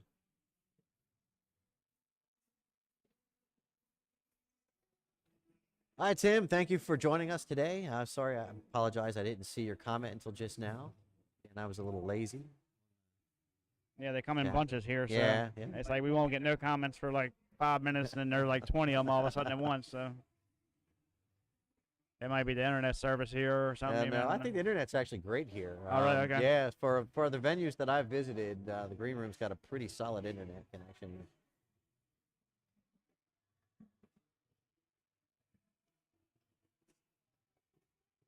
So you got Chris and John Lawler talking it out here. Good Yeah. friends, these 2 guys. And this is an important shot right here because they got to win this again. They got to win this rack or they're done. You know what I mean? So this is the whole king I and agree, boodle right Miss here for them. Chris. I think both of them know that. So 'cause I think that's going to send them right into the 8-ball, 9-ball, but he's still got that 1-ball down there. And if you stroke it a medium speed, it might scratch. Stroke it, yeah, I mean, not enough. It's still going to hit the 8. Yeah, I mean, the 9, whatever, but it's so hard to see angles from this where you're sitting over here. Yeah, I mean, It is. when you're looking at the table, it might be a lot better angle than you think, or a lot worse. But I think I like trying to power draw this one and try to get a shot on the 1 here. You know what I mean? But Give me 1 second. I'm going to grab a shirt here for one of my TTMD players. I'll be right back.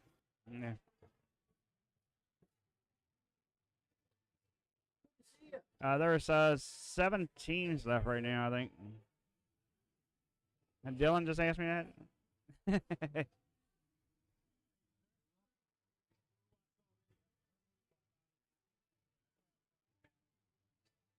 And once they lose here, there'll only be 6 teams left to hit that good and might get a shot out of it. I don't think so. He might be able to come off the rail and make this. If he can, he's going to have a shot on the 8-ball, I think. I bet you he's wishing he had another timeout right now, but you got to see this. Yeah, I mean, you might even have to spin it a little bit, but I don't see where he has much else.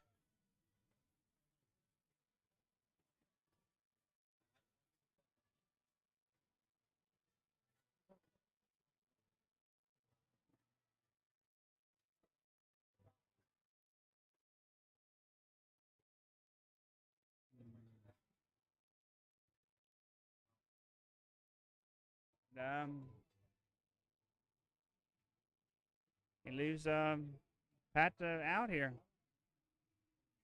but it's not an easy out. He's got to get straight on this 9-ball to shoot it up, and you still have the 8-ball right there on the corner. So this is by no means give me out here. The 9-8 can bring a lot of problems here.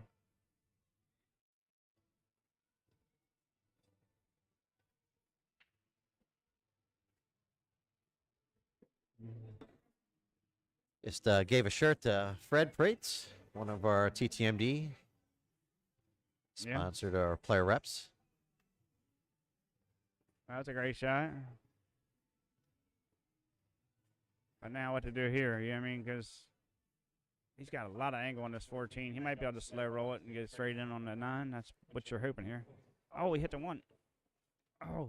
He's just trying. You think he was just trying to block the pocket, or he was trying to make that ball? He was trying to make that. Yeah, he was definitely trying to make that. You don't want to give him a shot here. If he can hit this ball and get out of there, I don't even know if he can. He's got to get to the top side of this 8-ball, I think, to make it, because I don't think he can make it up table. I think the 9's blocking it. Yeah, I think he's in a tough way to go here. Yeah. I don't know what he's going to do here. I would have probably definitely had somebody watch the hit, but I think he hit it good. But now what are you going to do? I mean, that's. He definitely hit it good. That was a good shot. You might be able to hit this 8-ball I mean, it's a really touchy shot. If it's not on the rail, you might be able to just barely touch it. But man, that's a touchy shot. This is trouble. This has got scratch written all over, but you can't lose on the scratch. But you're going to give away ball in hand here. Yeah.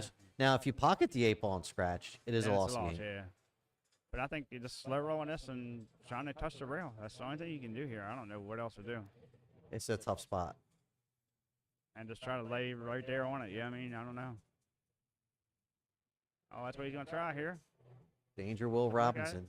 Oh, what a shot. Pretty good shot. That's a good shot. That was the shot, man. You know what? Not very many times do you get a replay saved for. I mean, a safety shot saved for a replay, but we're going to put that one in there. That was a game-winning shot there, because I don't see what Pat's going to get out of this. I know. I'll tell you what I do here. I'll probably just play it off the rail and try to leave it on that far rail over there, and again, let him try to cut it back up the table. Oh, I don't know about that. Is that a good hit, you think? It's a tough shot, man. Yeah, I would have had somebody watch that hit, I think, but because anytime the ball follows the. Yeah, it does. It just doesn't look right, right? Yeah, it's definitely not right. The ball can't go as fast as the object ball. I mean, without a double hit, but. I say a lot of amateur tournaments. I mean, they don't know they do it. I mean, it's a touchy shot. It's questionable. I would say. But like I said, you got to get somebody to watch them hits. And you could cross-bank this ball. I think it is cross-bankable, but it's a touchy shot. Depending how, if it's frozen, you might not be able to do it. But got a little bit of a gap there, you might be able to cross-bank this. I don't think he really has a safety here, so you almost got to go for something here, or cut it all the way down, one of the two. I might try to cut it all the way down.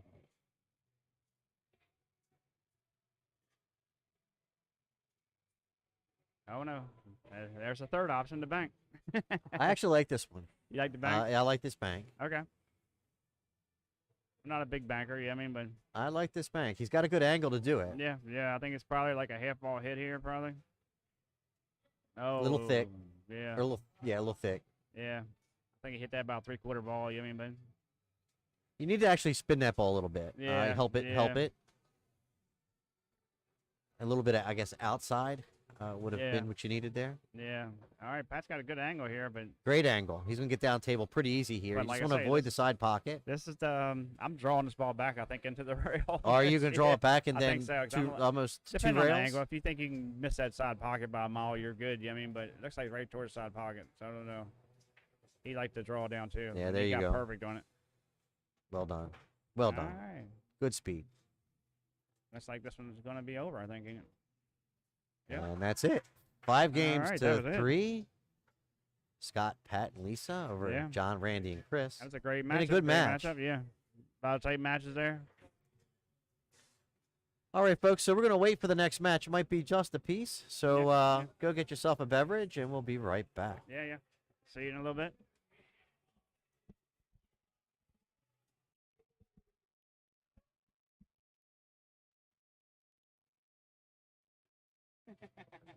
Yeah, good. Yeah, good.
Well, folks, could be a while before we have our next match up here. So hope you don't mind. I'm just down there hitting some balls and practicing a little bit.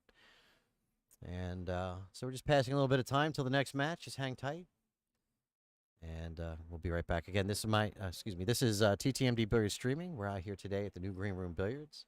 This is day 2 of our TTMD 3-person 8-ball championship. And we're just winding it down. So the final 8 teams, I think we're down to maybe the final 4 at this point. I have to go check, but we're getting close. And hopefully we'll have a matchup on here on the TV table here soon. So just hang tight. We'll be right back. Again, this is Wayne Everhart from ThinkTech MD. I'm not ThinkTech MD anymore. It's Wayne Everhart from TTMD Billiard Streaming. And we'll be right back.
folks. So we're just practicing a bit while we're waiting.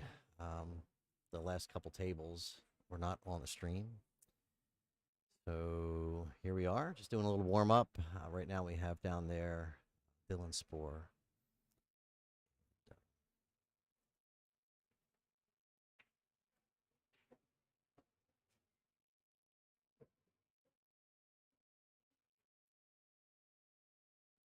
And Miranda, my apologies.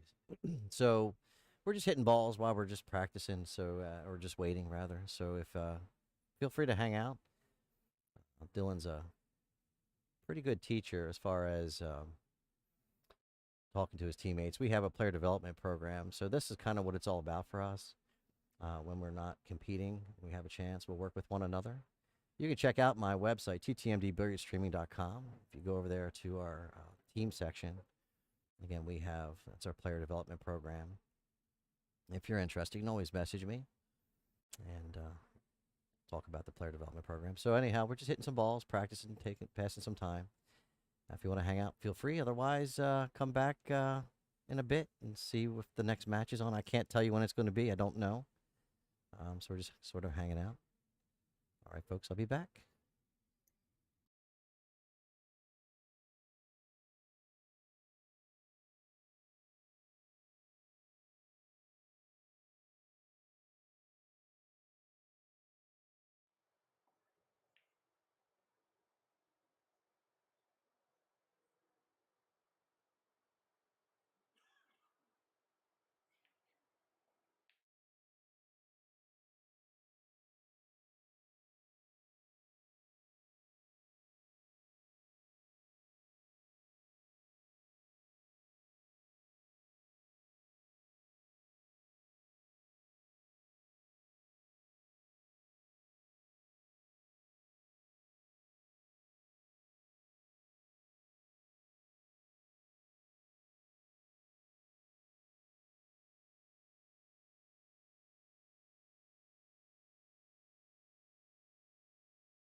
right, folks. So I think we're getting ready to have our next match. If I'm reading the bracket, I think it's going to be Lori, Jake, and Amy versus Tony, Vince, and Janice. I believe that's the case.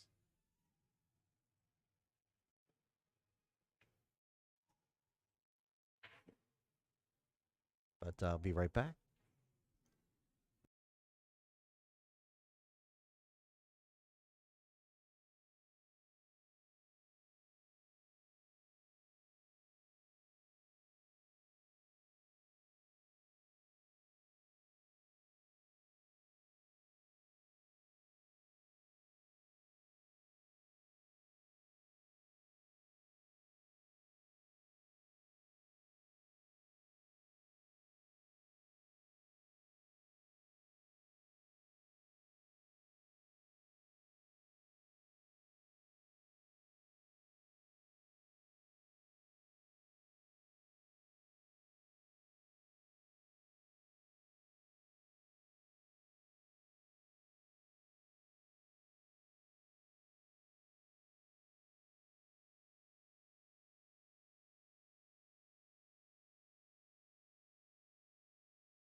All right. So we are getting ready to get our next match going. It'll be Tony, Vince, and Janice versus Steve, Earl, and Dominic. Steve Johnson, Earl Nichols, and I'm trying to remember Dominic's last name. We have Tony Long, Vince Biondo, and Janice. I'm trying to remember her last name as well. Let me see if we get that.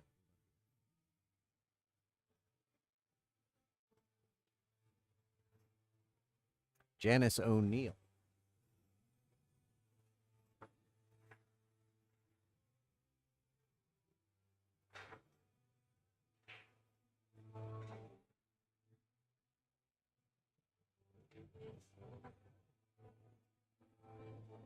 So thank you for joining us today.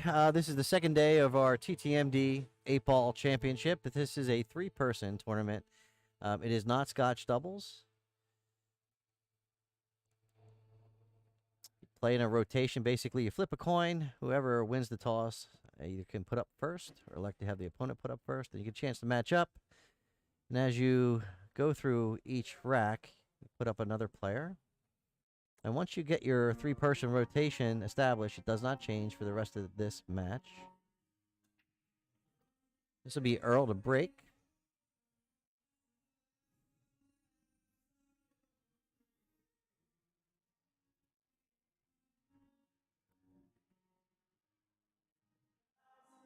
And we're at the new Green Room Billiards in Dundalk, Maryland. This is the home of the Maryland APA. Meaning, if you're going to go to Vegas and you're generally in the Maryland area, you're going to have to come through the new Green Room Billiards to get there. 28 valley tables, well maintained. Many of the players commenting that's the best valleys that they played on, which is a compliment to the new Green Room for taking care of their equipment. Also, very well as far as keeping the tables clean. They were very clean. We talked about that earlier. So Tom Long to the table. Or excuse me, Tony Long to the table.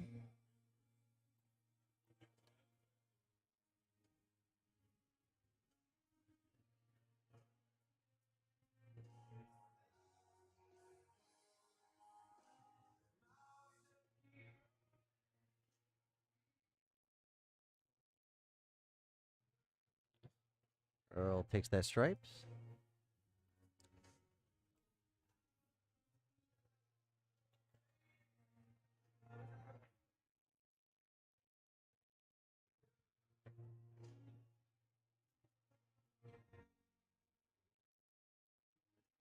Safety play.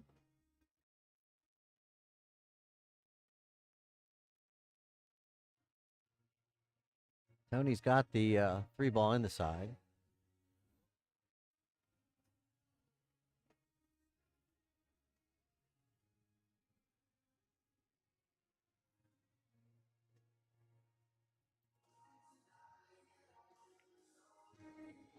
Likes to play safe, sends a cue ball down table.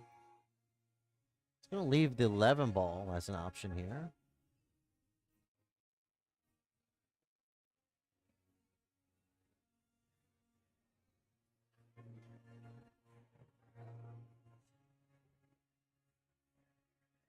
So more of tying up the stack of balls here, putting a cluster down this top left corner. Tony with a pretty heady play, using his carrying off his 1 ball, bouncing that 11 ball out of that side, where it could be used as an easy setup ball or a breakout ball.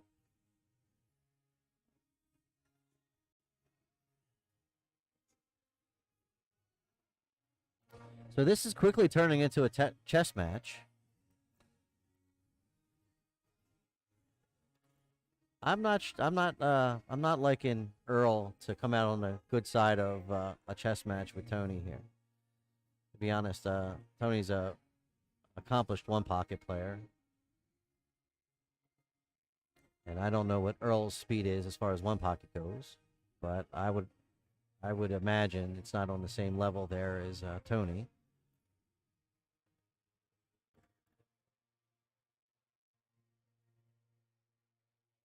Oh, that's a pretty good shot. Wow. Well done there by Earl.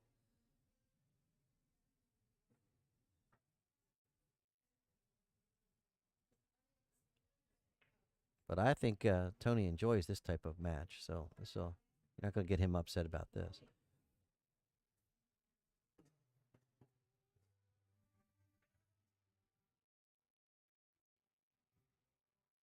Pockets safe. Yeah, pocket safe is called. Yeah, well, Tony is a 7. No question about that.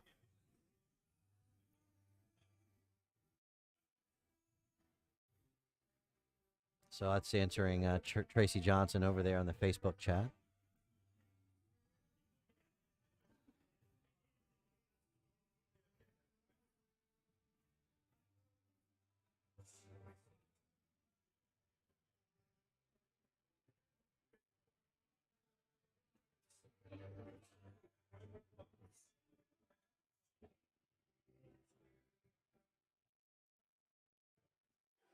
Timeout called. Oh, no, not timeout. Just a conversation between Tony and Earl.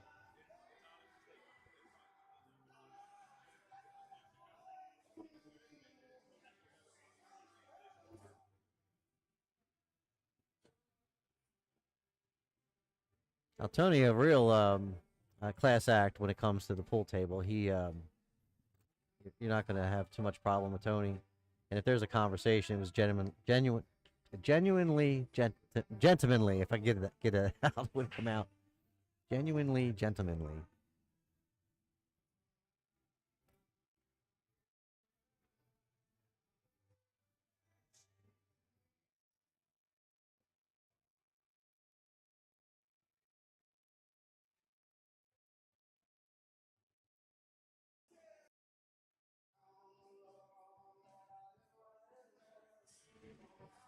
So more safety play.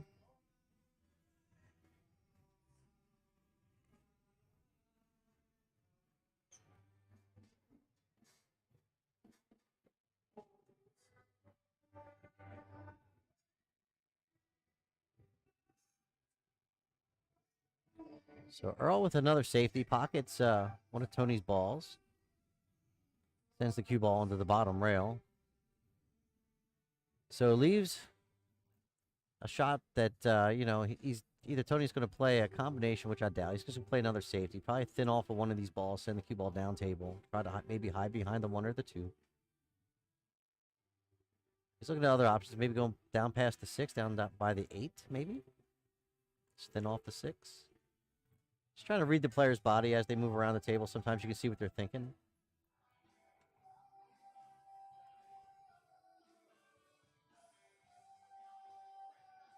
So it looks like he's going to shoot at this 2 ball or just, or is this the 2 or the, I think it's the 2, yeah. So he's going to go down here and hide behind the 1 and the 4, thinning off the 2. Kind of what we were talking about earlier.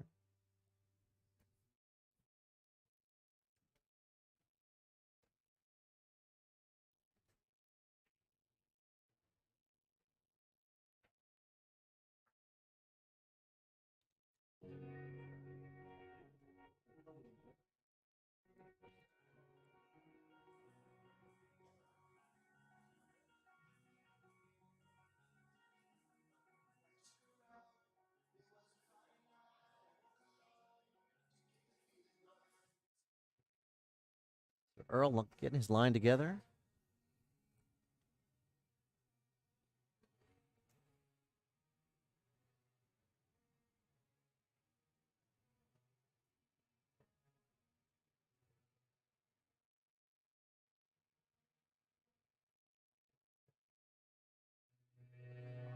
So he's indicating that he scrubbed. I believe that's the 2 ball on the way by. So it was hard to see from here. And so good sportsmanship there by Earl. Tony fires that 6 ball down in the corner pocket. Tries to bust out the 5 ball. So still the 5 ball is going to be the challenge here for Tony. He's got to get back across the table for the 5. He's got the 11 ball shielding the 5 ball.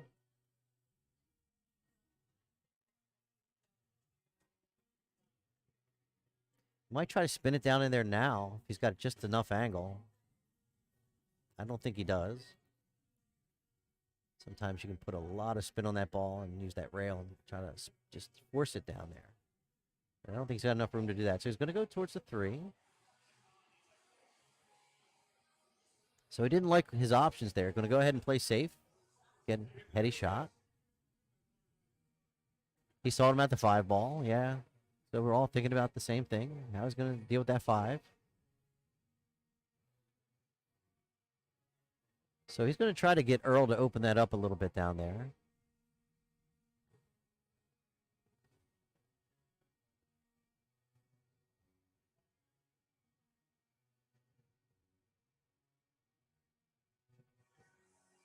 Earl jacking up.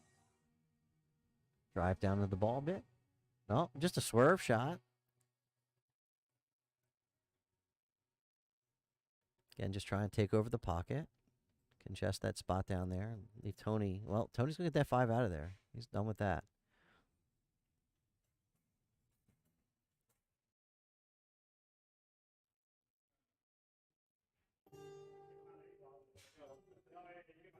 So he's going to leave early the combination to the 11 to the 14. I don't think he's got a clean line at the 14 unless he goes off the rail. Looks like that's what he's looking at. If he goes off the rail, will he be able to pocket the 14? And where would the angle of the cue ball go? Which might leave him maybe the 9-10 combination there, I believe. So not sure what he's thinking about. Want to play that combo directly or maybe go off the rail? I don't think he's got enough space to go off the rail. It's like that maybe that side pocket might get in the way. Hard to tell.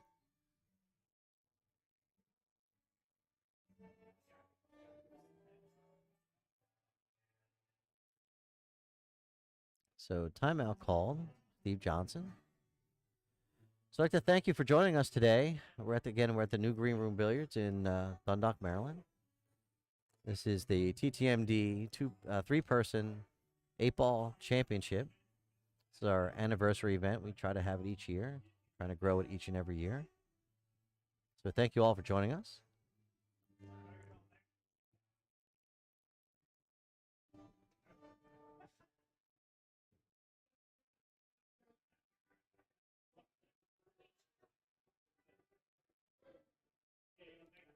So Steve is trying to give some confidence to Earl that he can make this. He can make this 14 ball.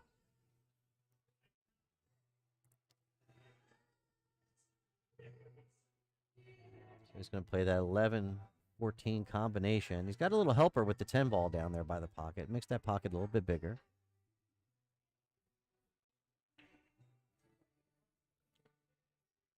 Well, didn't work out quite as planned.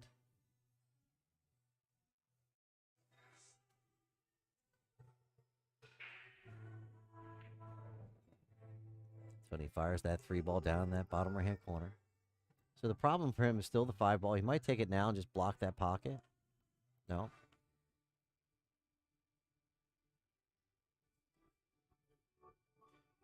So play the combination, the 1-2 in the corner. Oh, don't want that. That's bad news.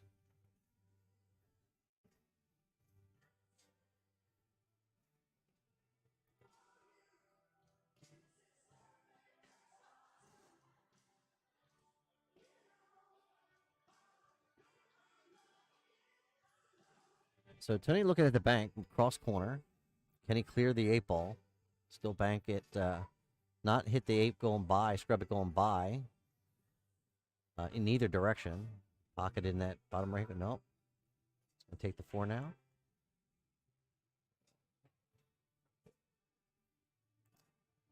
He was looking at that angle for a reason, so I'm not sure what he's thinking about.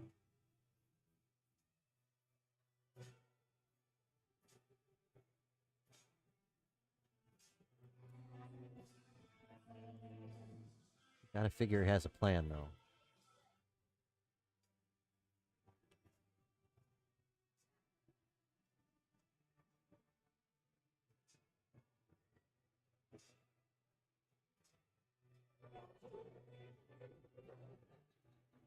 I'm not sure what the call was here. He's going to... Okay. He was trying to make the 10 ball, I believe.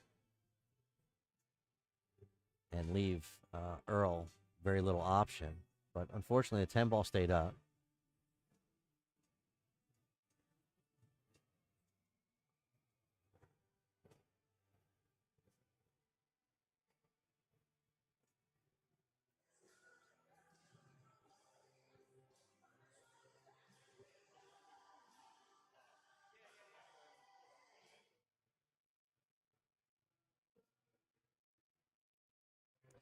So safety was played. He was trying to tuck him, I think, over behind the 10 ball. I'm not sure if he got, if he hooked him there. The way Tony's standing, it appears that he's blocked directly from the 5 ball.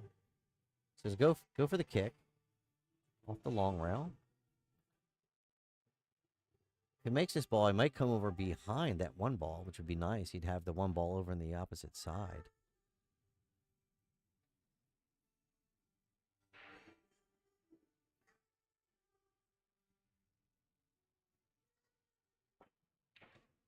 Oh, man, he almost hit it too good.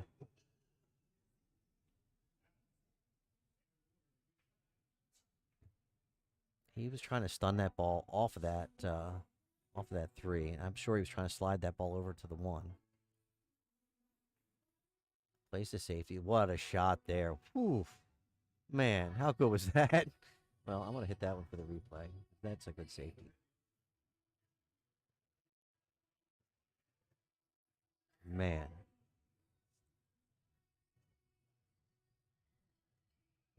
That might be the key to the rack here.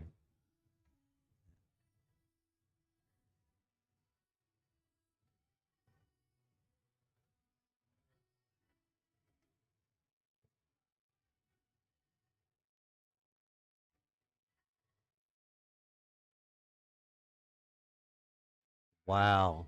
Incredible shot.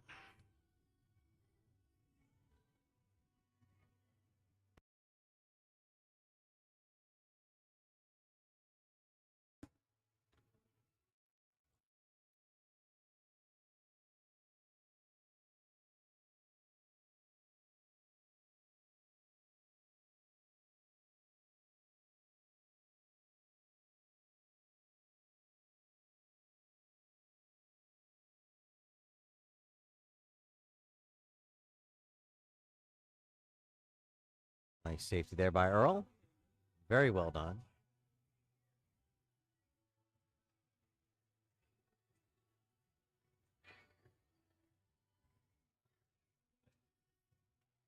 Yeah, turn on our mic here for Dylan.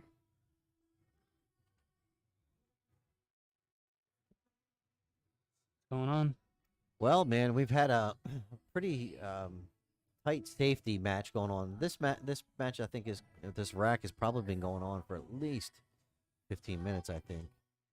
And it has had the feel of a one pocket battle mixed in it with 8-ball here. And I thought Tony had the advantage in this battle, and Earl has proven to be quite the competitor. Yeah, Earl gets ball in hand now. And I think he might have a real opportunity to get out here. I don't see much problem. Let's play that 11 ball first, right?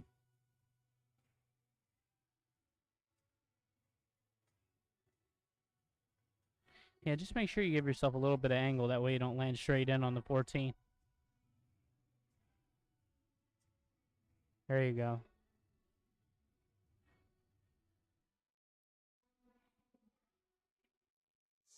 Yeah, it's perfect. Now just high ball to go 2 rails. That's right. He's looking at the 2 the rails. 9 in That's the his side. angle.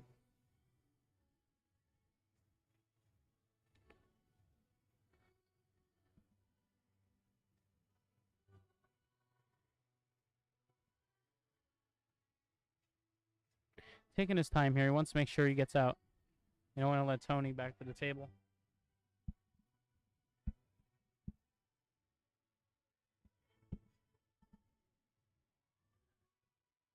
So straight high there. Ooh. Came up a little short. Yeah. He's already off the rail. As long as he's the right angle, all he's got to do is make it. I think all I'm doing is making it even if I have the wrong angle. Just roll it over to the rail and take the shot.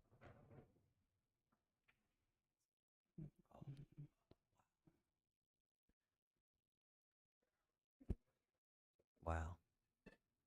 Very frustrated with himself there. Because he knows Tony's out now. Wow. Oh my goodness. Two uncharacteristic unforced errors there. In a row. In a row. By both players. So the bank is on here. Yeah. This is not that difficult of a bank. You just kind of like this bank. How about you, Dylan? Yeah. You kind of have to because the one's sitting in the hole.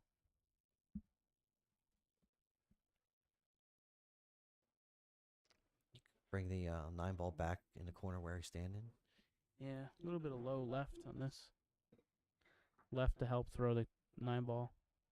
He's not even going to go ahead and bank. Play safe. Well, he was able to get it. He got the edge. But I think Tony's just going to kick long He may just mess it Yeah. a little bit. Yeah, he might be able to swerve that ball. Oh, here he goes. Let's go ahead and swerve it. I missed it. I tried to switch to Well, angles he for made you. it, but Not that you saw it, because I this is a switched tough angles. shot here. I think I like banking this into the side. Cross side, that way you're sending the cue ball down table if you miss it, and you have a tough shot on the 9. A little bit of two-way. Man, he just fired it in. He's like, yeah, what? I'm He just made- tired. I'm tired of this now. Yeah. Nice shot there by Tony. So Tony's team will go up 1-0. 1-0. Want to race to 5. So thank you all for joining us. Again, this is our day 2 of our TTMD 3-person 8-ball championship. This is our anniversary event. We want to have this each year. Try to grow it each and every year. So my assistant here is always catching me on not updating my lower third with the proper names, which I do appreciate. Thank you, Dylan.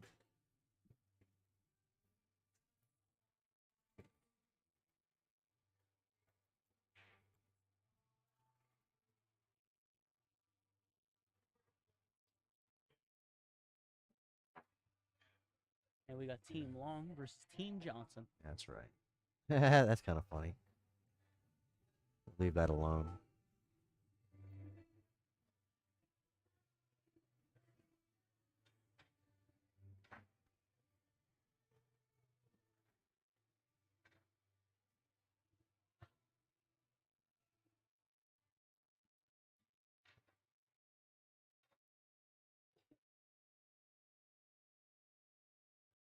And Steve Johnson, a sponsored player by TTMD. That's Also correct. Baltimore City Qs. That's correct. And they're in the state 8-ball championship. Championship. I can't. Man, I'm losing my mind. Iron State 8-ball champion 2022. And this track's going to take a while, too.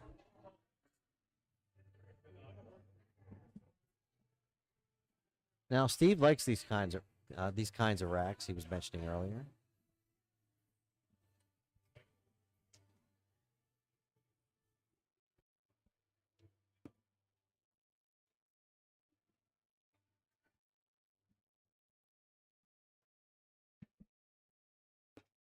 Ooh, a re-rack. I guess 4 balls didn't hit a rail. So it went over to the opponent.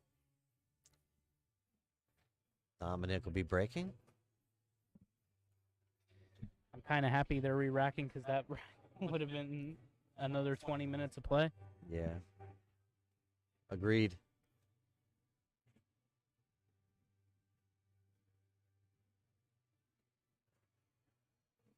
I agree, Tracy. He played some solid pool there.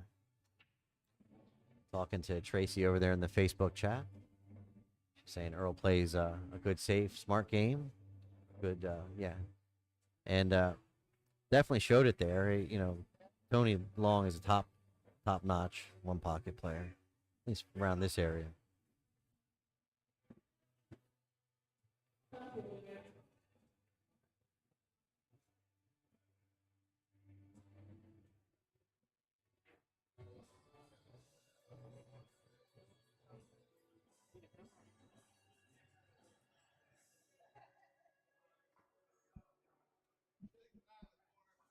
Nine in the corner's been called. Looks like the 10-9 combination here. Missed the entire 9 ball. Yeah, he was trying to thin it a little bit and just missed it. Misjudged the thinning. Yeah. We've all done it.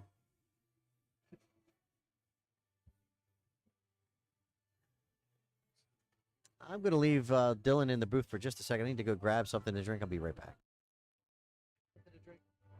I'm good. Water.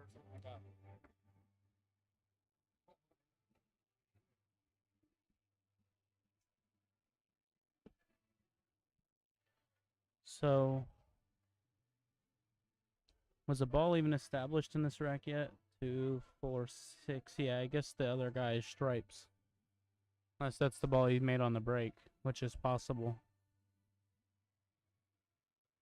So if this table's open, she could play the 7-14 combo as a good starter.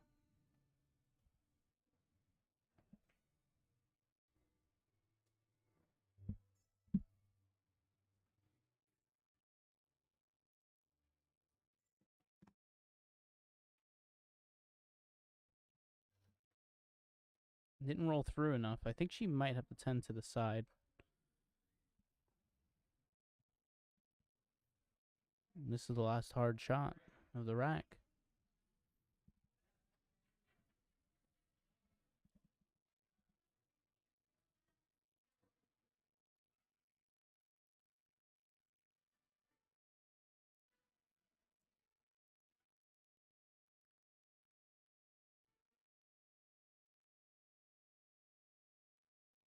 So she's playing the 10 in the side. Misses it. Leaves Dominic a chance here. 7 straight in and try to bump the 5 out. This 5 is one of his problem balls. In fact, it's his only problem ball on the table.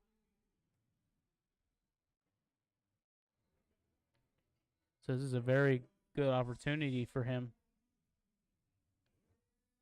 to do some damage in this rack.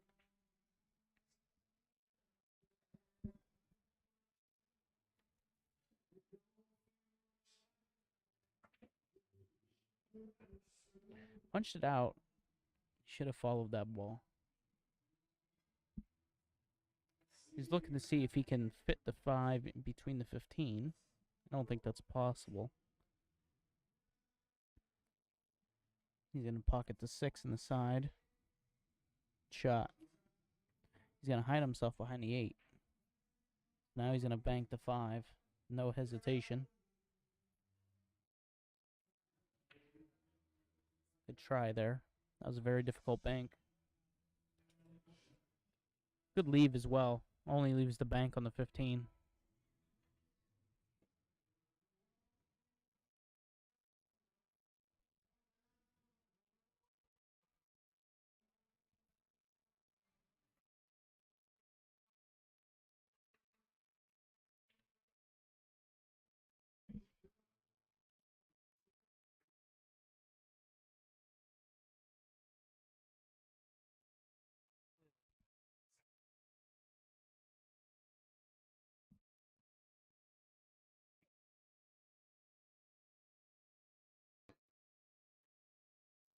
All right, I'm back.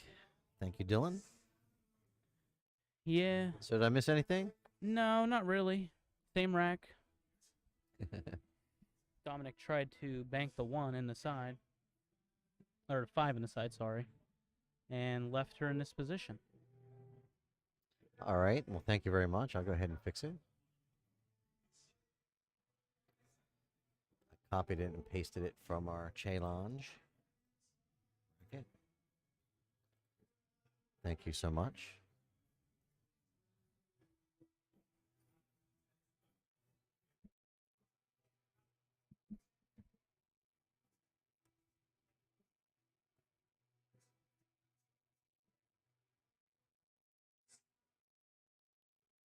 Take it easy.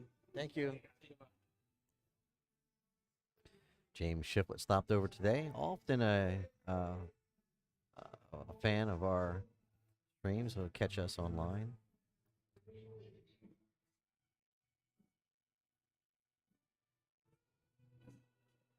What are you seeing, Dylan?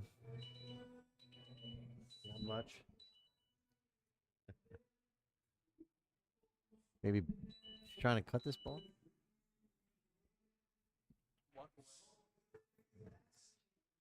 She's trying to cut this ball in here. I think she got a bank to 15. Yeah, that's what I was thinking too. Bank it cross corner, but it looked like she was trying to cut it. Yep, there's the bank.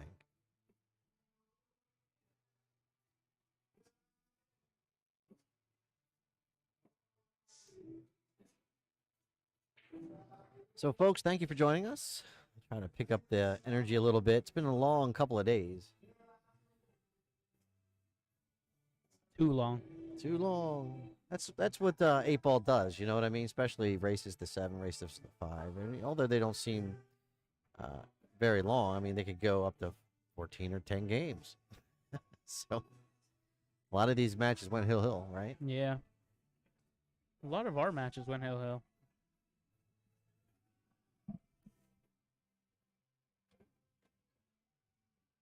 Huh? I didn't hear you. I said a lot of our matches went hill.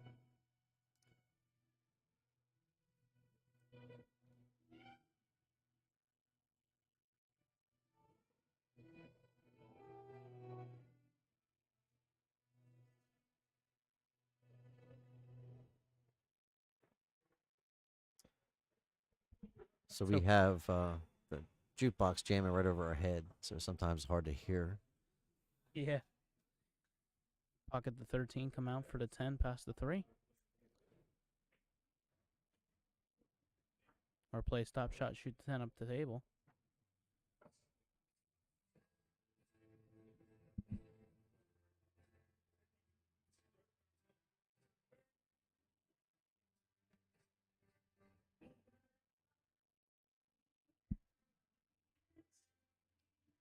A little short, but it falls. That's a real nice shot, actually. Sets up perfectly for it looks like the 11 there. As long as it goes. It looks like she's looking at it like it might. If we can get the other angle.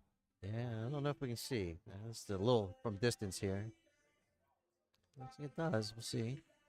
Fires it down there. It's a great shot. It really is. Now all you gotta do is drop the 9. And you're in good shape. And it looks like she's got enough room off the rail that she can get down enough on the cue ball to be able to hit a stop shot here.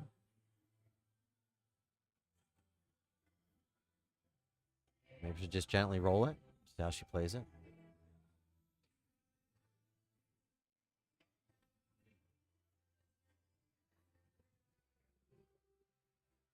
So the right idea, just missed the shot.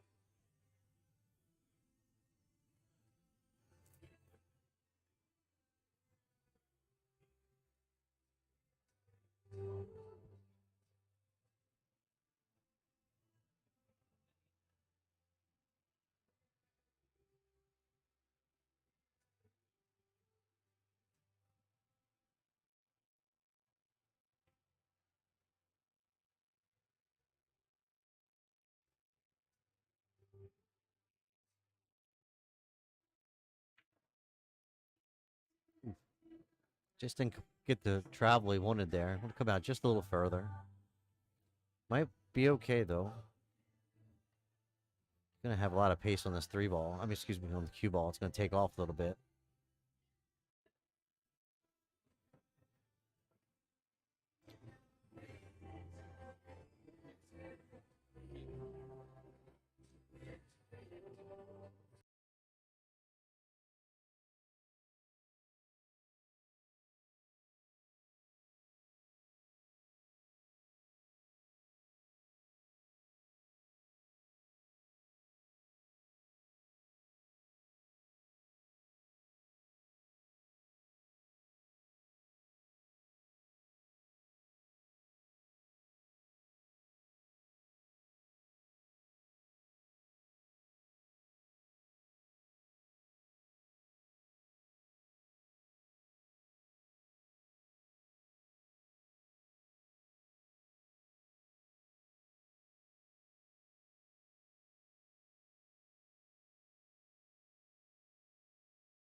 So Dylan gathering up his team here. He's going to head back and grab something to eat before they shoot their next match.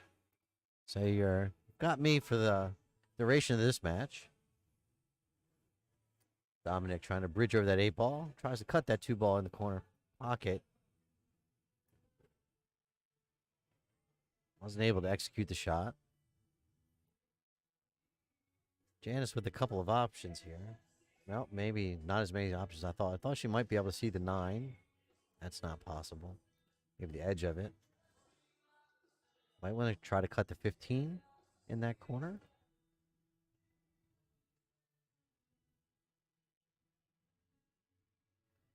Yeah, yes, Tracy. They are still on the ace high.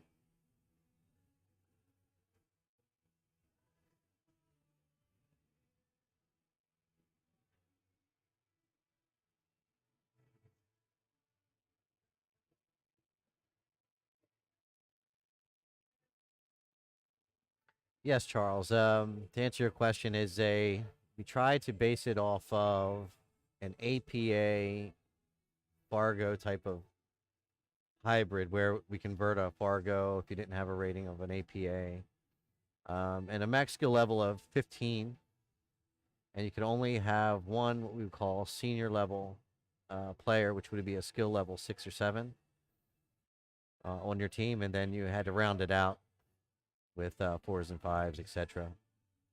And it didn't have to be that way. Like for my team, I had a player who was on my team, and part of our TTMD player development program, and she helps us a lot in tournaments, etc.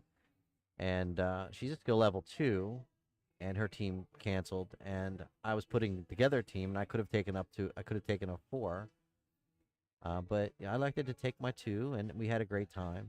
But the point is, you could add a max skill level of 15, and so that's how it worked out. And originally, I was putting their APA ranking in up here in each and every one of their matches, and it got a little taxing because I'm by myself a fair amount of the time. But so I hope that answers your question. You'll probably be able to spot the skill level 6s and 7s pretty quickly.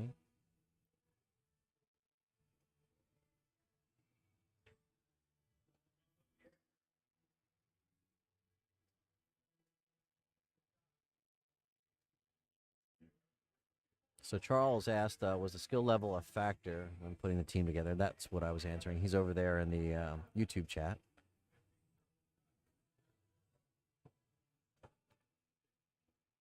All right, so Dominic takes the rack, ties it up 1 game apiece on a race to 5.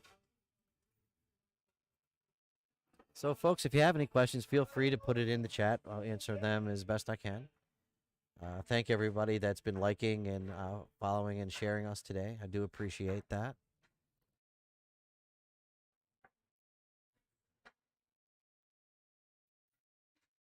Right now we have Vince Biondo, that's down, who's racking down there, and Steve Johnson.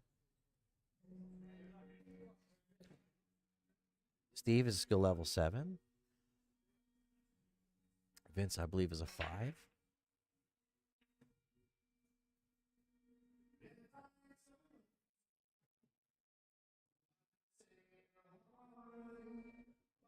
So it is open table after the break. You do not have to take what you make. The idea is should be no penalty incurred for making a ball on the break.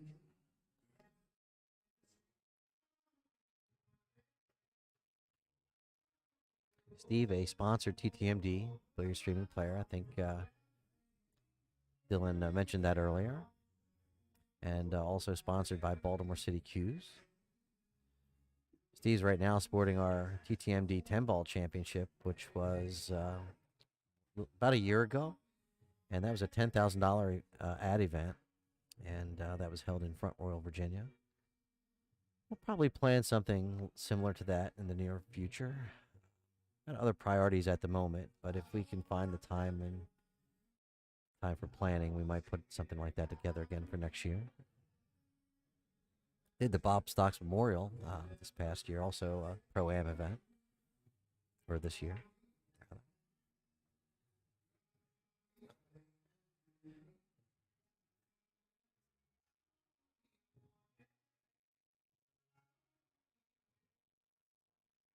So Steve, looking at that 5 ball, doesn't really pass the 9. I can tell by his reaction. He's not real happy.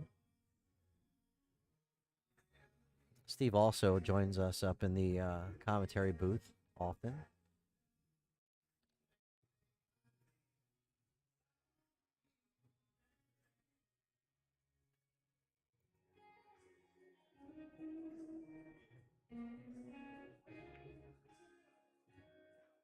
Tries to cut that 7 ball in that bottom right-hand corner pocket. Wasn't successful. Vince did the table.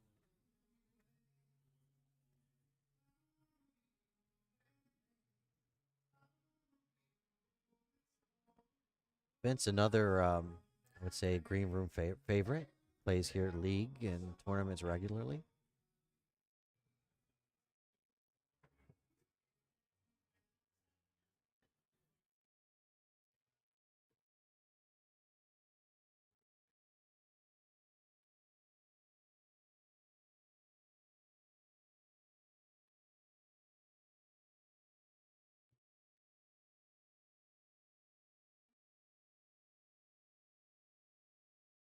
Looking real good here. He probably wishes that he could have got. Well, he might be all right. He can play this. I think this bottom right here stripe here. I'm not sure what it is as far as number, but play that into the bottom right hand corner. If you can get over around the table past that 5, you'll be able to play the 9. Because it's in a bit of a tough spot otherwise. There you go. That's the shot. Good shot there, Vince. Good shot. Now, I believe he's got an option. He can play the 11 in the bottom left-hand corner. I believe it passes the 14. Or take the 9 now. I think maybe you take the 9 now while you got the right angle.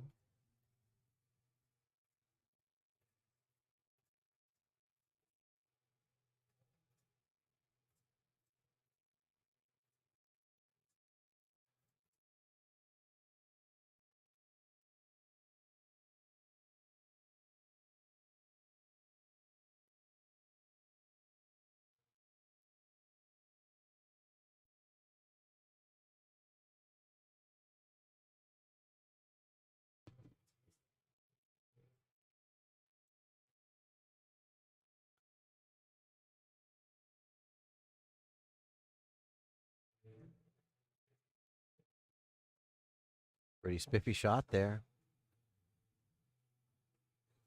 Maybe a little straight on the 11.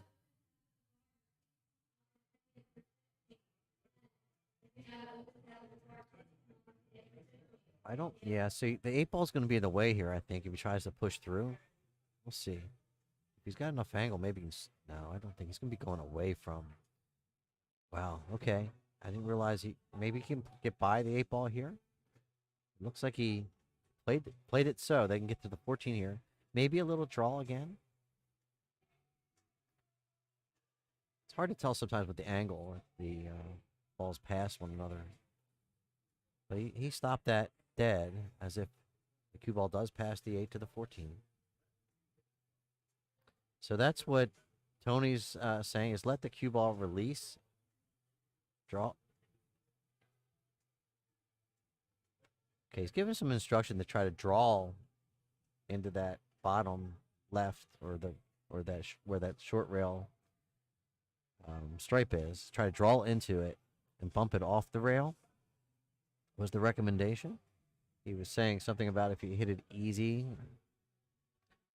it wasn't going to work out for him. And I think what he's trying to say is that the cue ball would just end up right on top of that object, or the next object ball, that next stripe. Just trying to draw into this a little bit. Oh, okay, drew past it. Even better.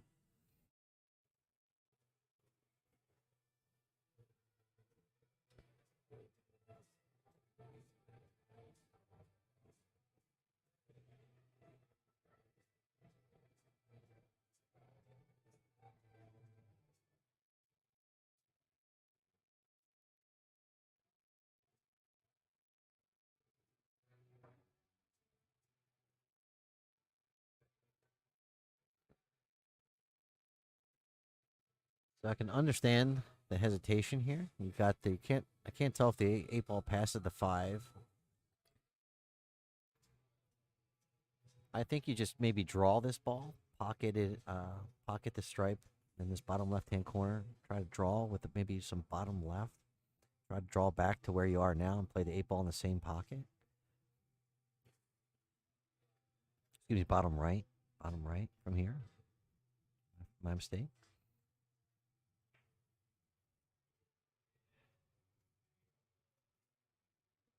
Maybe come above it. You got to worry about the 3 ball. That's a good shot. Well done. Well done.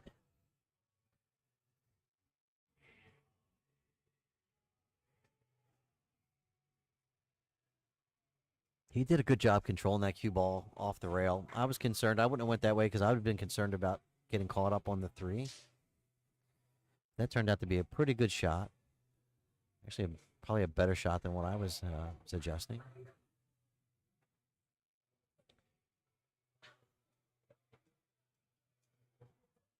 So next up, we have Earl. Nice shot there by Vince. Earl and Tony Long.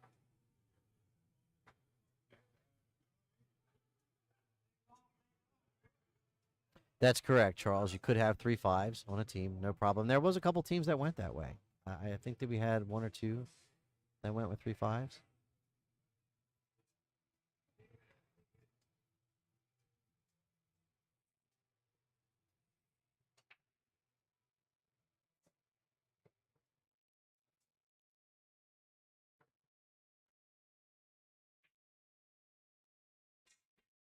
So Charles asked, so he's over there in the YouTube chat.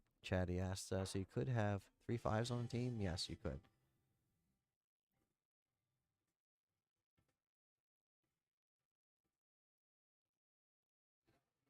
So the kind of the strategy is,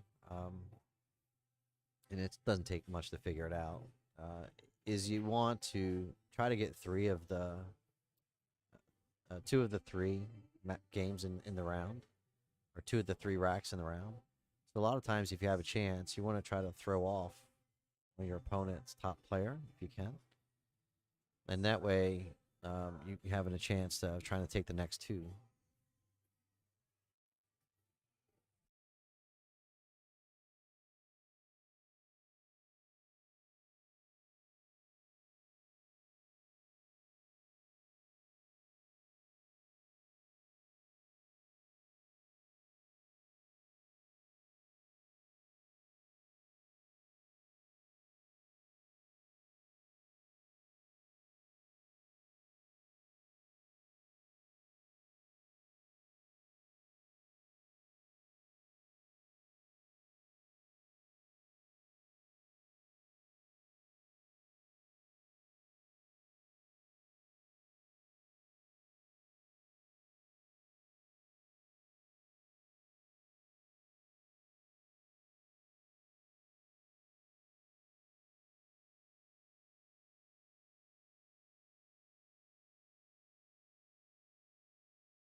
All right, I'm back. I was just taking a moment to chat. My friend Clayton stopped over to the booth real quick.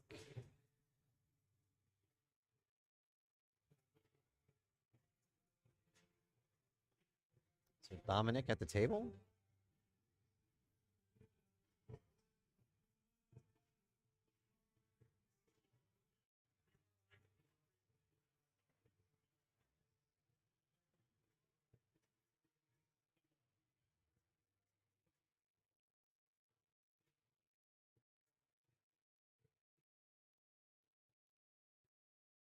Wow, what a shot. But he's not going to get much reward here. He's going to still have that 2 ball to deal with. Oh, I didn't see that other 4 down there. See, that's what happens when you walk away from the match for a minute. 3-1? Okay. Thank you, Miss Chris.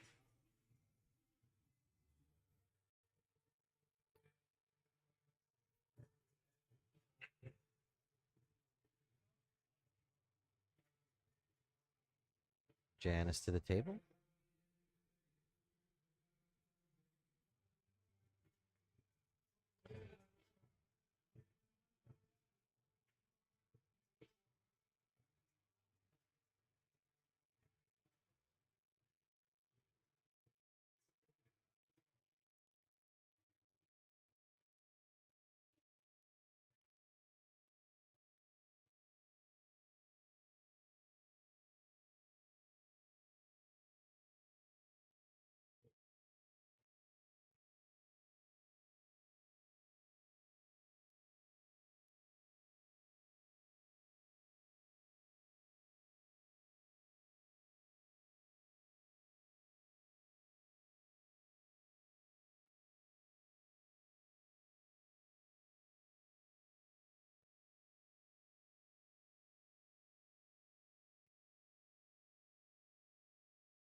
Sure. I will check.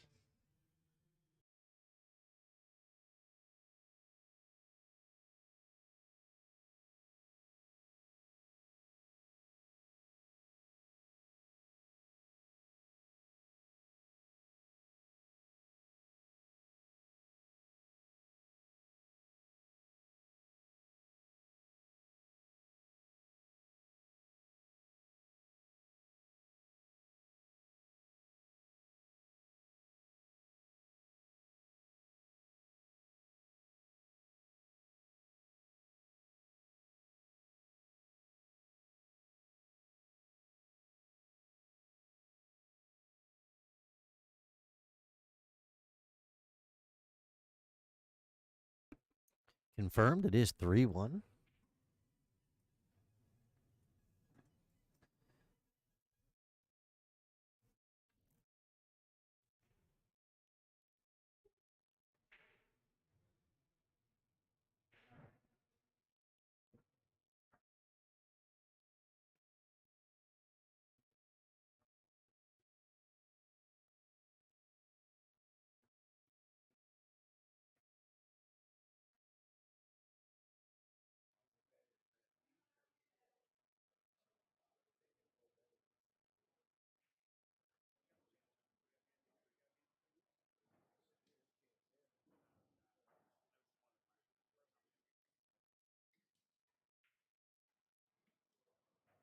On that 11 ball in that bottom left-hand corner pocket. Oh, I think she was calling the bottom left-hand corner pocket. It looked like she indicated that way. So ball in hand given. Timeout called.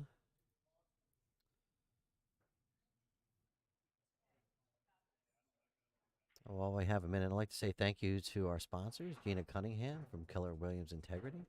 You can see there's a link in our description. You can click on that and check her out. But she's often a supporter of the pool community and the streamers that also support the pool community. So if you're looking to buy a home or sell a home and you happen to be part of our pool community, go ahead and reach out to her, and we'll keep it together as a family, help one another out. So check out Gina Cunningham of Keller Williams and Integrity. Try that again, Keller Williams Integrity. Also, thank you to the new Green Room Billiards. Without them allowing us to have our event here, we could not have pulled it off. So thank you to Miss Chris, her staff, Alicia Hickson, for everything they do to help us out, help keep this game great.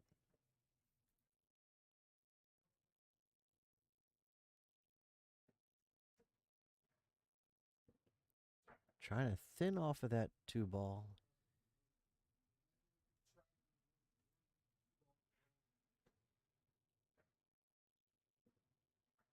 Left Janice in a pickle here, right in the middle of a mess.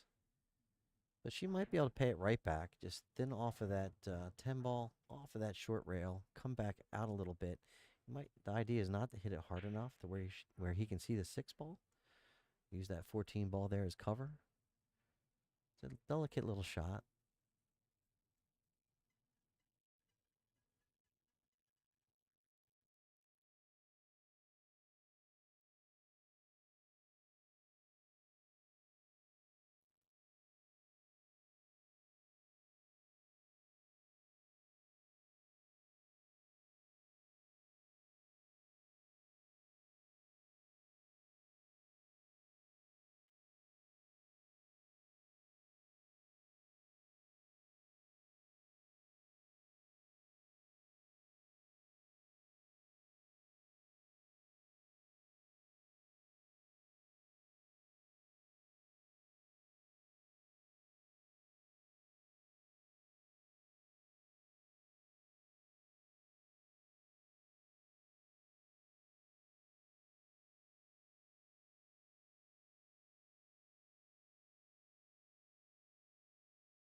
So the right idea, it's going to leave the 6 ball, though, open. Ideally, would have been able to hit it delicately enough to keep that cue ball over behind that 14 ball. That's easy for me to say that up here, not down there trying to execute the shot.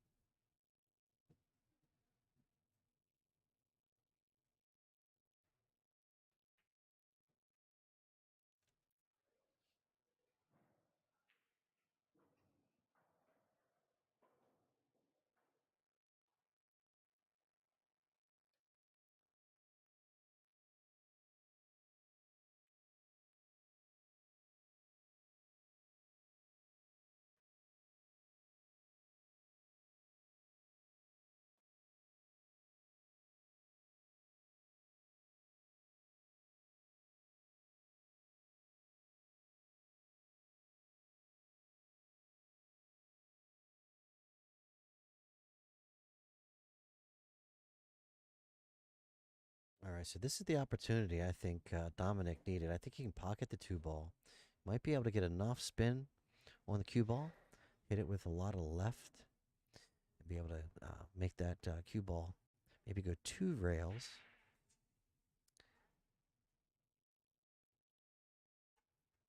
He might bump the 6. He's going to take the 6 now. All right. Not a bad shot. Just got to make sure you get back across table. All right. He did. So still, you got to worry about the 8 ball. So you're going to try, I don't know if he's going to try to go inside there. No, bad news. What you needed to do there was flatten that cue ball out off of that short rail. Maybe with a little bit of more of the bottom left would help flatten that out. It's going to be ball in hand.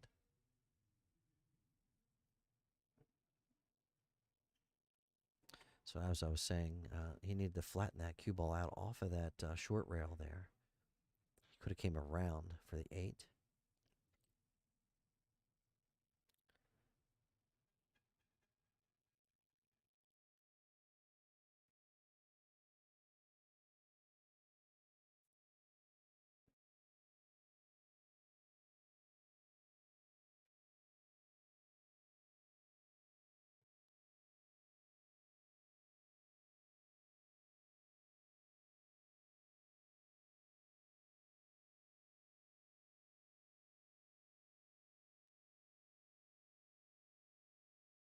So Janice, she doesn't have to rush here. She can kind of just pick a ball off or two.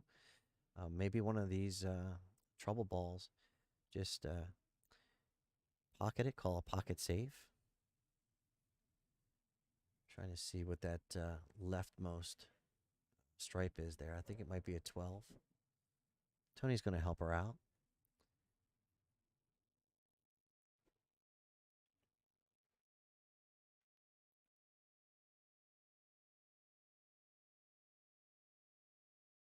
So yes, you can play top pocket saves. And this might be the opportune time to pull one off here.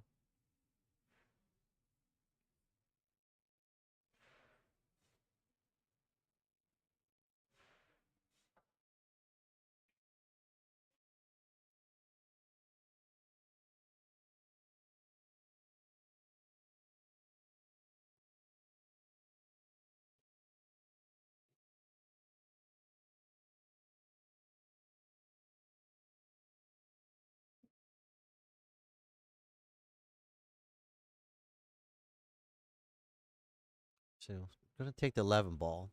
Probably not a bad idea, but you better have a plan for your next shot down there with that stack of balls. So probably you've already talked about the next shot being the safety. And going to go ahead and take this 11 ball, which can be a problem if you're trying to move back and forth down the table. So Tony's going to go ahead and guide her into playing this shot. And probably has already talked about the next shot being the safety, which is probably just playing a full shot into that 14 ball, which is the that bottommost stripe on the left-hand side.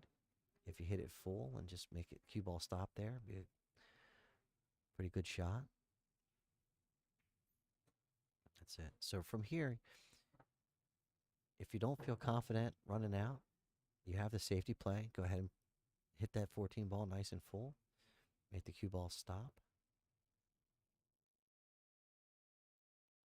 Or maybe off the stack. Maybe separate the stack. Nope, she feels good about making the shot. Oh, that's the tough. That was the hard part. You kind of didn't really know what was going to happen with the cue ball.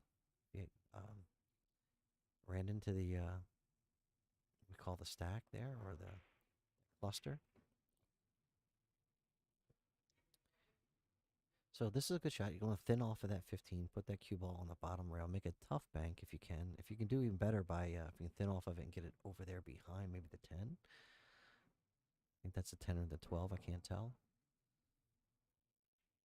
It's not going to get there. It's going to leave him the bank. You can play this bank in the bottom left-hand corner. You might have to spin it a bit. Yeah, so you're going to go ahead and call it. You might want to hit this ball with a lot of bottom right. Try to throw that 8 ball over there. He's going to go bottom left, looks like. I don't know. I think I would go bottom right. I don't know about you guys at home, how you would see it. He's going to go bottom left here. Yeah, that narrows the angle to me.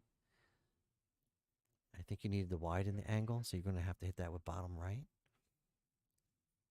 Might work out well.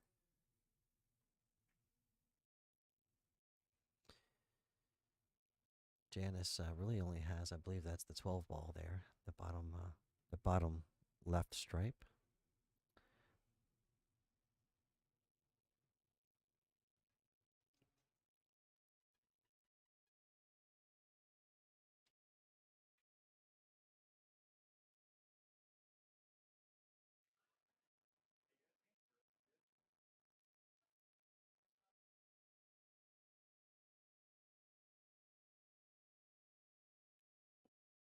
There is a safety here. If she can get relatively straight with, oh, that's not going to work.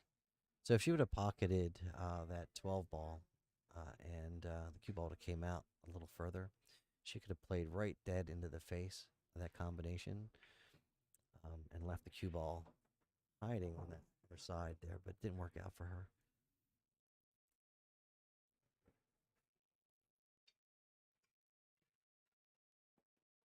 So Steve, Earl, and Dominic down 3-2, falling themselves back into the match. Down by 1. Folks, if you're just joining us, my name is Wayne Everhart from Think Tech I'm so used to saying Think Tech MD. I'll stop eventually. My name is Wayne Everhart from TTMD Billiard Streaming, and we're out here today at the new Green Room Billiards in Dundalk, Maryland. This is an excellent facility for tournament play. 28 well-maintained valley tables.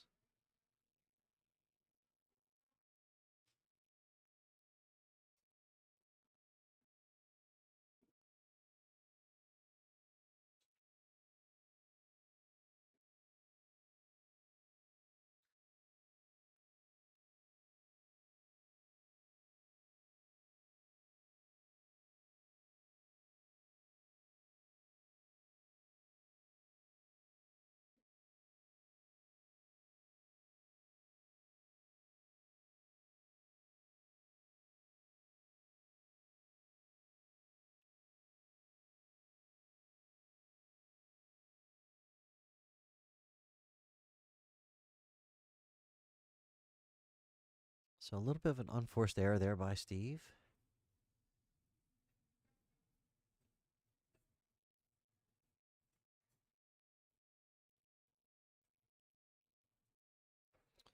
Vince Biondo to the table. Got that 7 ball if he wants. He's got a couple of options. He's got the 2 ball.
So I just stepped away from just a second. I had to get an order in. My stomach is starting to growl a bit. I got to get something in my belly.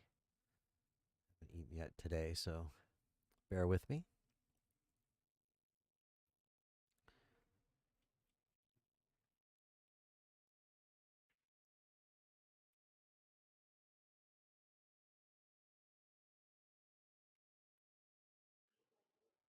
I'm not sure what's going on here.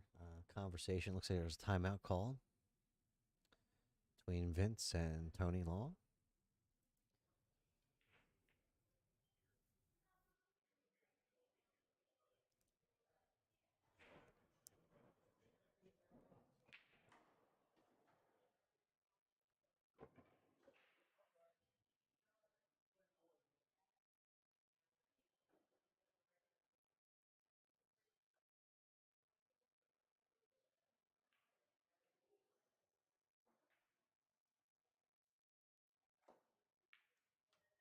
Wow, nice shot. I had the wrong view for that one. Hit that ball well. Didn't get much of a reward.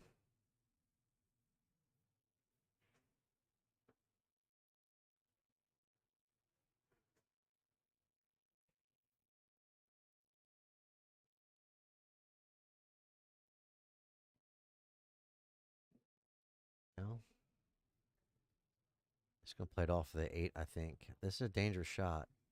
Send that 8 ball down there and into the corner pocket.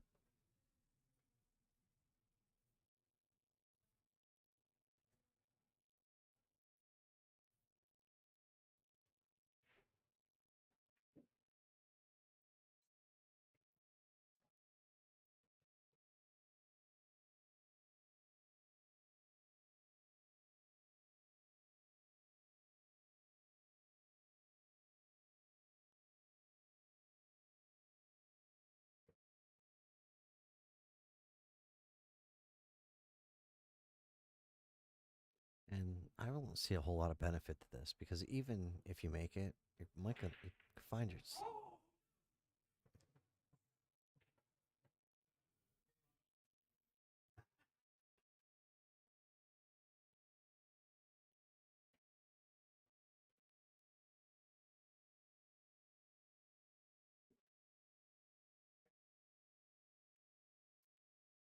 All right, so there's a loss of game.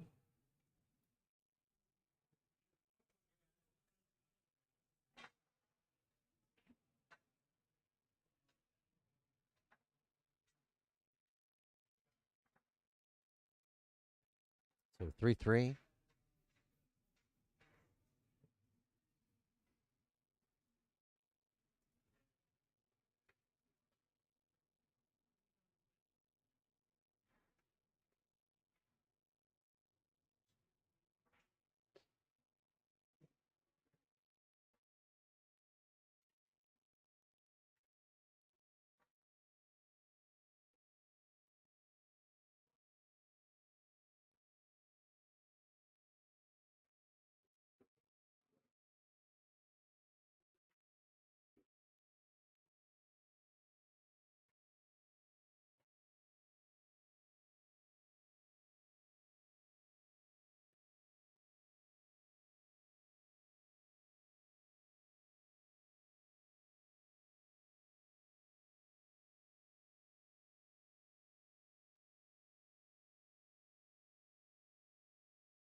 So right now we have Earl Nichols to the table. If you notice, the pace of these matches have just slowed down. They've really slowed down.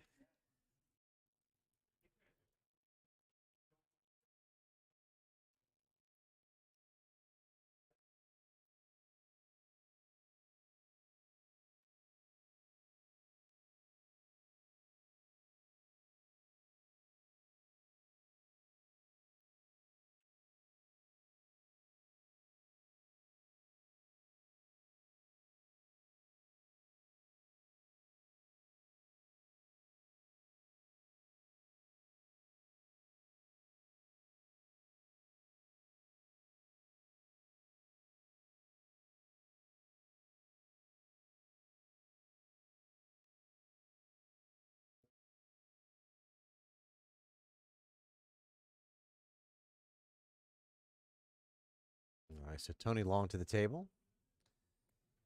Their first rack, or maybe, I don't know, it's been a while now. Maybe this is their third time facing each other here. But their first rack took forever. It was a safety battle, some hybrid game of one pocket and 8-ball, it looked like.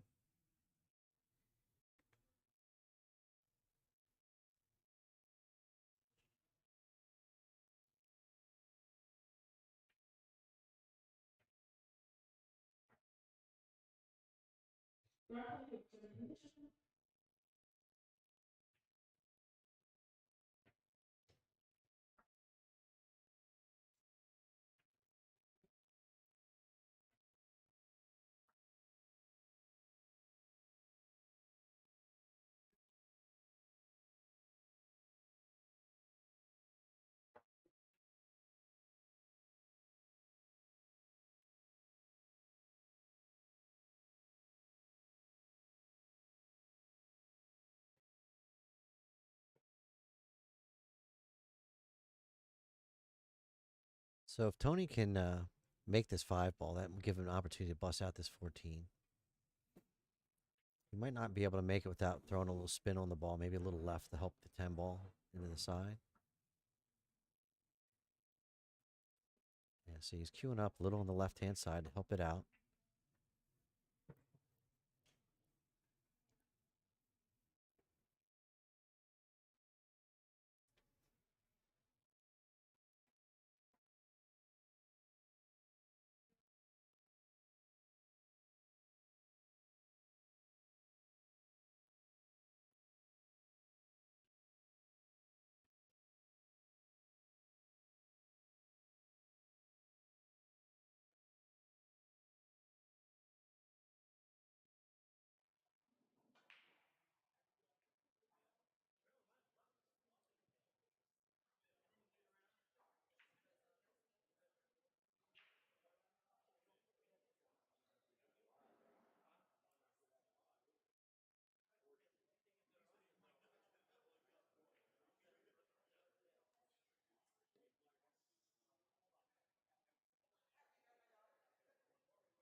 Attempted safety there by Tony, but it's going to leave that 2 available.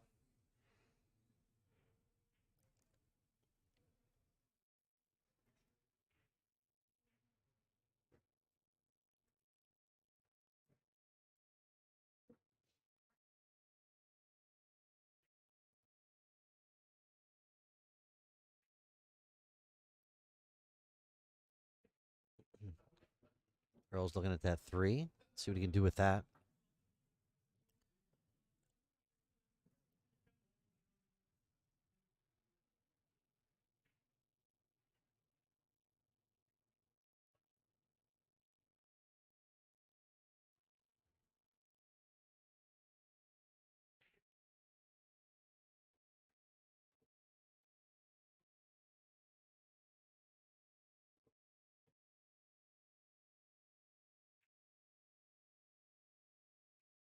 So Earl's going to the bridge. I think he's just going to play safe, try to bump off that 4, leave the cue ball on the opposite side of the 4, trying to hide from the 9.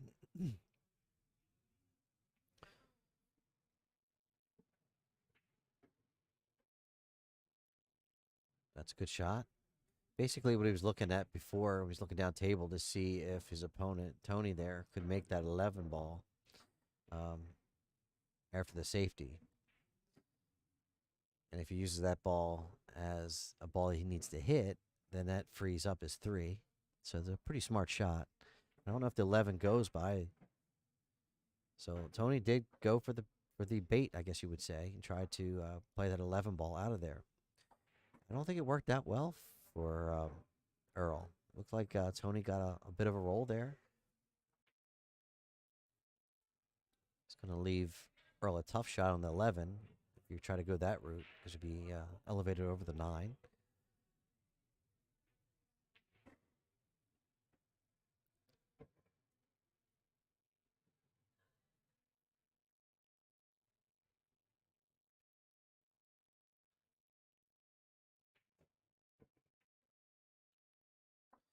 Maybe hit off the edge of the 9 ball with a little bottom right. Try to put the cue ball over there on the rail underneath the 15 or the 11. I think that is over there on the top long rail. Might be an option. It's going to go the other route. Then off the 9. Oh, sorry. I got confused. I forgot what ball he had. My apologies. Ah, the rack is dragging on. Jeez. Wow.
Oh, beautiful save by Tony.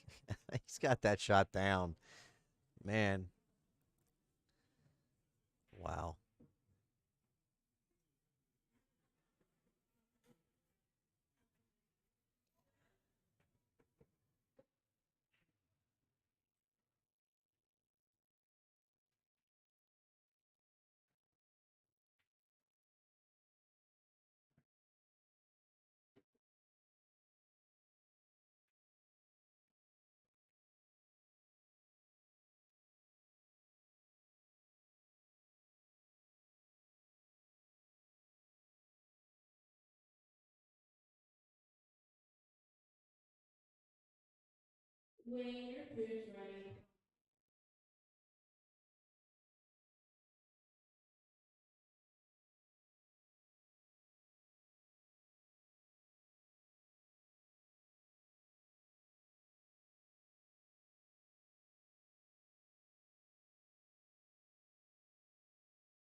Sounds off is because I'm eating. I apologize.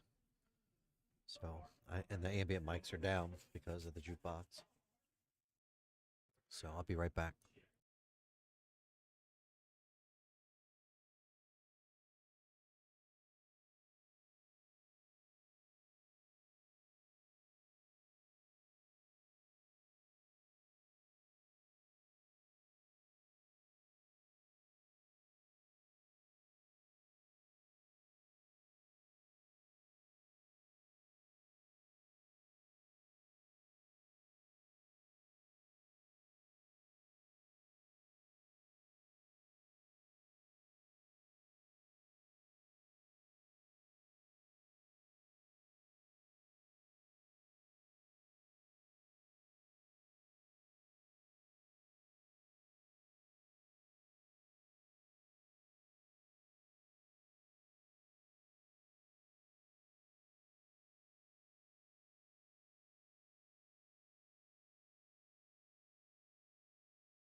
All right, I'm back.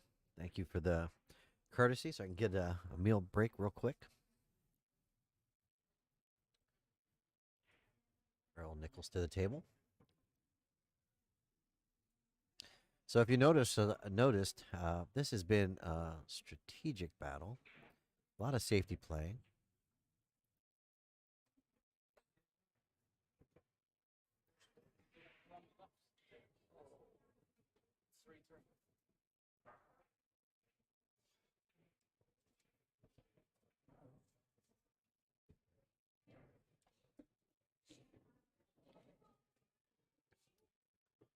So let's turn Dylan's mic back on here.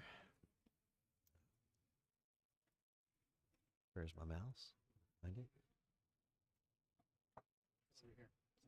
It's not moving correctly. There we go.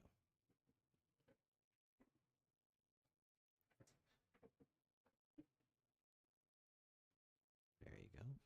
What's going on? Well, we are in the middle of one of the longest matches of racks out there. These guys play very deliberately. Took care of the emergency that we had. Good. I think a lot of times got to get some food in that belly. I just had to recharge as well. Now, who we got? Hey, Tony. Yeah, we have Tony Long right here. And Which means this ball is not safe. Oh, he cut that ball. Overcut it. Cut it twice, actually.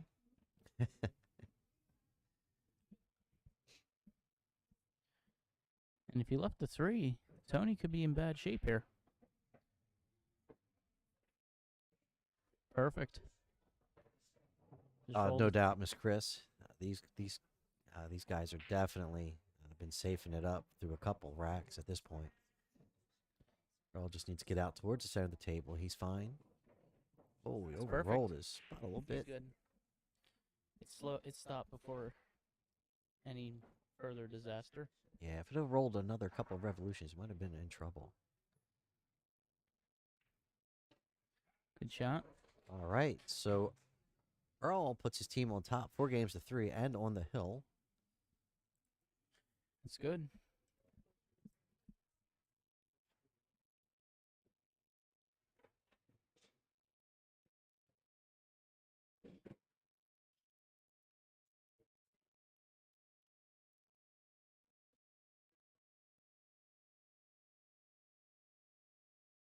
So for those that are watching over on the YouTube channel, Miss Chris, one of the owner of the new Green Room Billiards, she said, for those wanting to improve their safe game, this is the match to learn from for sure.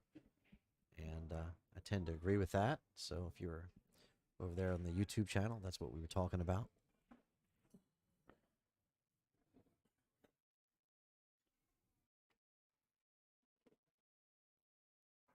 So how's this match gone besides the billion safes that were played in this match? Well, it's been a slow play.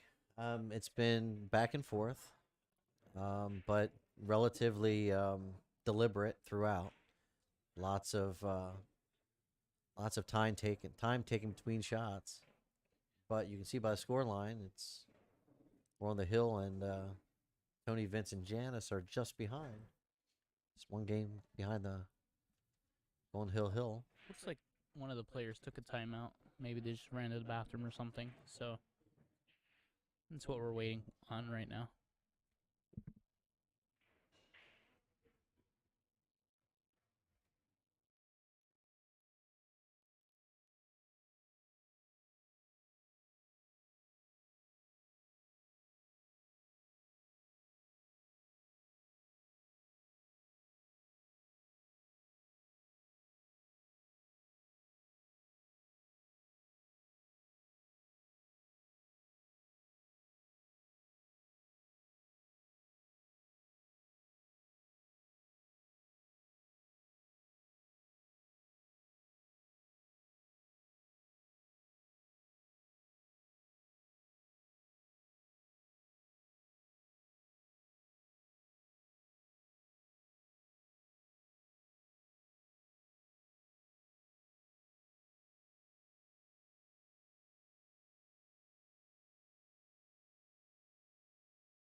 All right.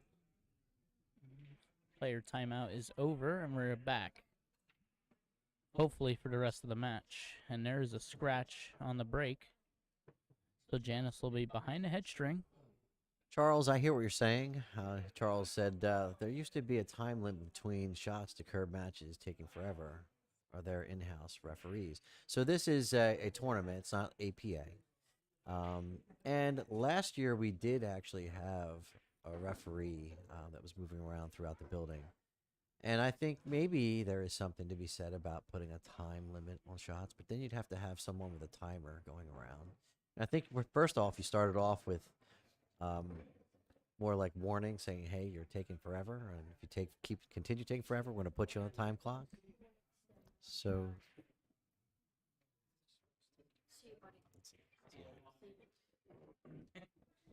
yeah, Charles, so that was the question for Charles over in the YouTube channel, and maybe there's something for that our next go.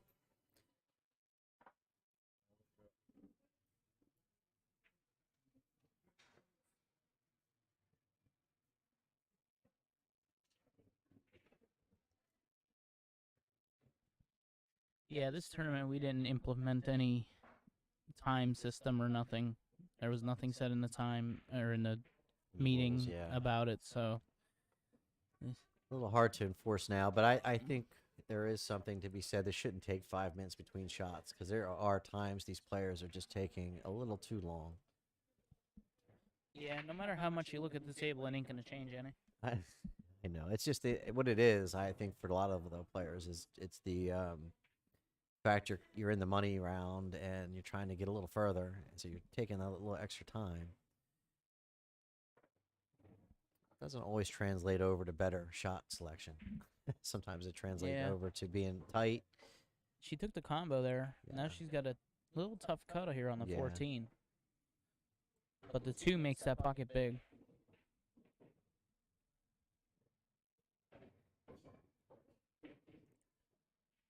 Ooh, I thought she made it, but it has stayed up, so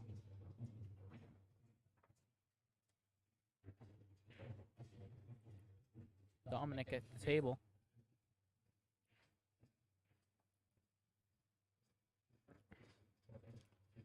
Maybe a 3-4 combo to start. Yeah, depending on how straight it is, you have to worry about that 3 ball floating over in between the 14 and the 11. Pretty wired. Yeah. I don't think, if anything, the 3 is just going to float to the pocket. Decides to go for the 5 and misses. Is it any better now?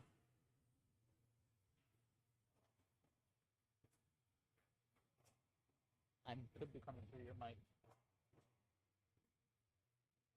I think we're picking him up for my mic. We'll try a little better now. See if it's any different. Let us know.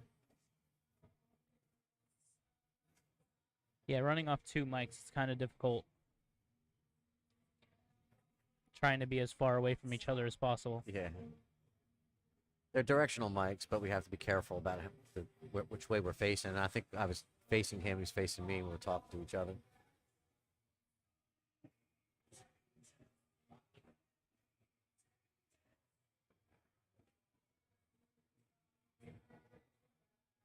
Yeah, we tried to move further away from each other.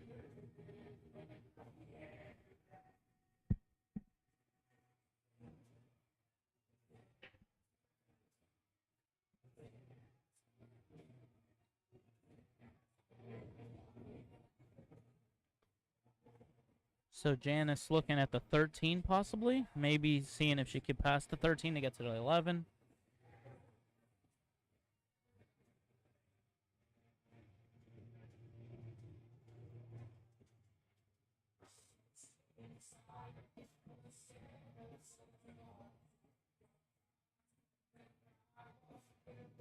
Looks like she's shooting a 13. Cut it between the 11 and 6. Hits it a little thick. Well, Dominic isn't really liking it. Might have the 3 ball all the way down. I don't know. Yeah. I like playing a little safety here. Just catch just the left. Off the 3 and send the cue ball down table. No, I like catching the left side of the 2 and putting her under the 14. Okay, all right.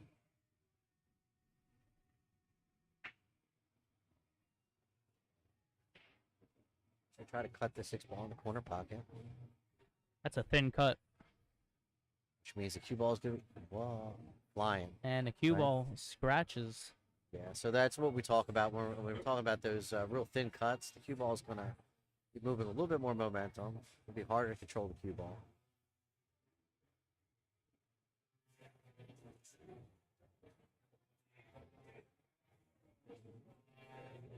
So I think Janice has to start with the 11 here. 10 gets her on the 14 and the 13 pretty easily.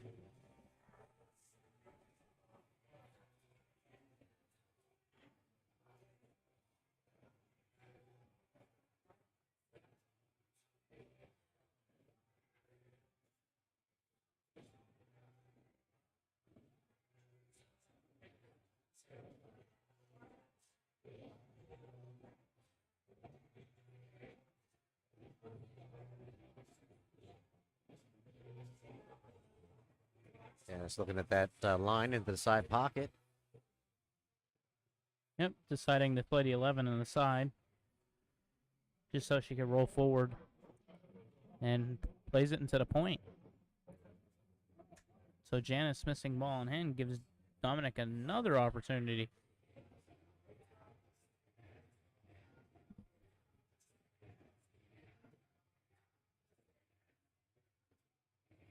I think you open up here with the 5 ball.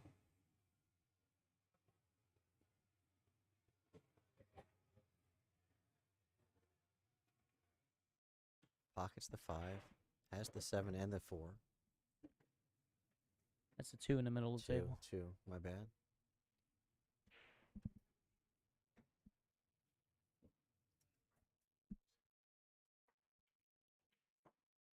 Draws back for the 7.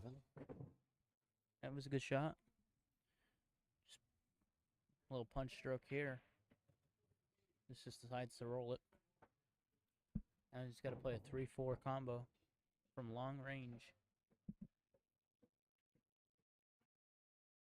I think you want to hit that ball a little more stiff than that, don't you? Try to stick that cue ball. Yep. If he has this, can we get the other camera angle? See if he has the 6 on the side. Yeah. Looks like he's got the 6 on the side here, which will bail him out. Ooh, I thought he hit that pretty good, but the pocket said no, so. Here comes Janice.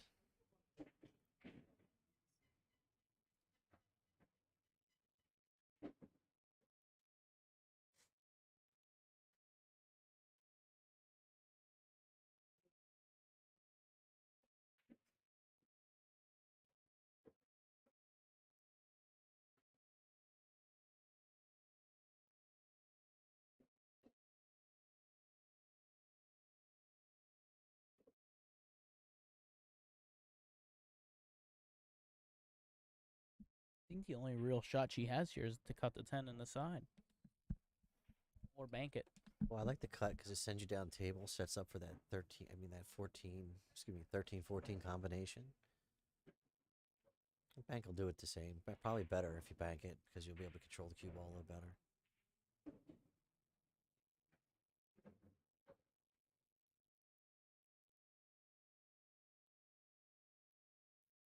Yeah, I think I like that bank cross side here at the 10. Drift the cue ball down table a little bit. Hit that bank shot with a little bit of stun or draw.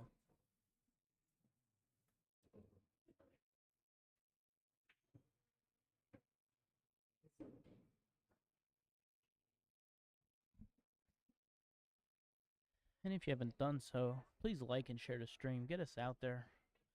Maybe there might be some folks out there that don't have this content right now and would like to see some of this.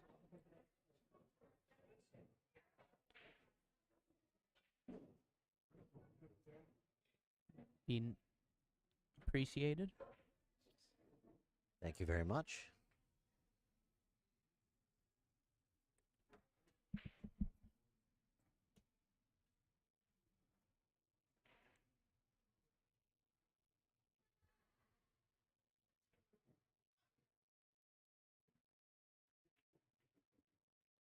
There's your bank. Yeah, she hit that good. She hit that pretty good. It was dead nuts. Now we played a combo, 13-14 combo. The only thing I don't like the way she hit that bank is she put herself on the rail. That's right. So now she's going to have to, I think she has to jack up a little bit on this. I think she can jack up, but I don't think she's going to. She's going to drive through the ball. That worked out. Yeah, it worked out big time. That's perfect. Now if she has a good stroke, she could draw it back for the 11 on the side. Got to be careful drawing this ball, not to draw it back into your tip. How many times have we seen that happen? Because you're so close, it'll jump back at you. Tony calls timeout. He's going to tell her the same thing, probably. He may tell her just to shoot the 11.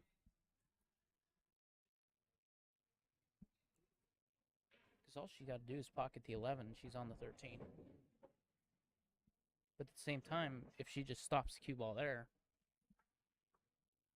she has the the shot on the 11. So I think the 13's the right shot. He's gonna have her draw this ball back. It looks like he's having her elevate the cue. Again, that's even you gotta get that stuff out of the way. You gotta get that rake and the full cue out of the way. This is where I pull out the extension. That way you have better control on trying to get the cue out of the way. Yeah. Yeah. It's easier to move the cue than to move the cue and the bridge. Yeah. Man, she hit that good. Oh, nice shot. Wow. She hit that shot like she uses a bridge all the time. Oh, well done. She hit that like she uses the bridge on every shot. Yeah, that's what I mean, man. That was She hit that much better than I would have hit it, that's for sure. Especially with a bridge.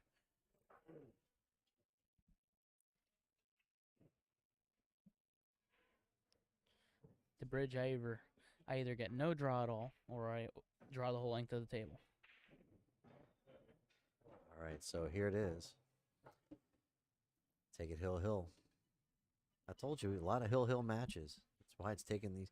Not only they're taking a while between shots, matches are going hill. Yeah, and Hill will have Steve and Vince playing. Oh wow. There it is. And Hill. All right. Excellent job by both teams. So this match comes down to this: Steve Johnson versus Vince. I don't know what Vince's last name is, so we're just gonna go with that. So you saw Steve in a gesture of goodwill, wishing the other team good luck. Vince Biondo. That's right, Vince Biondo.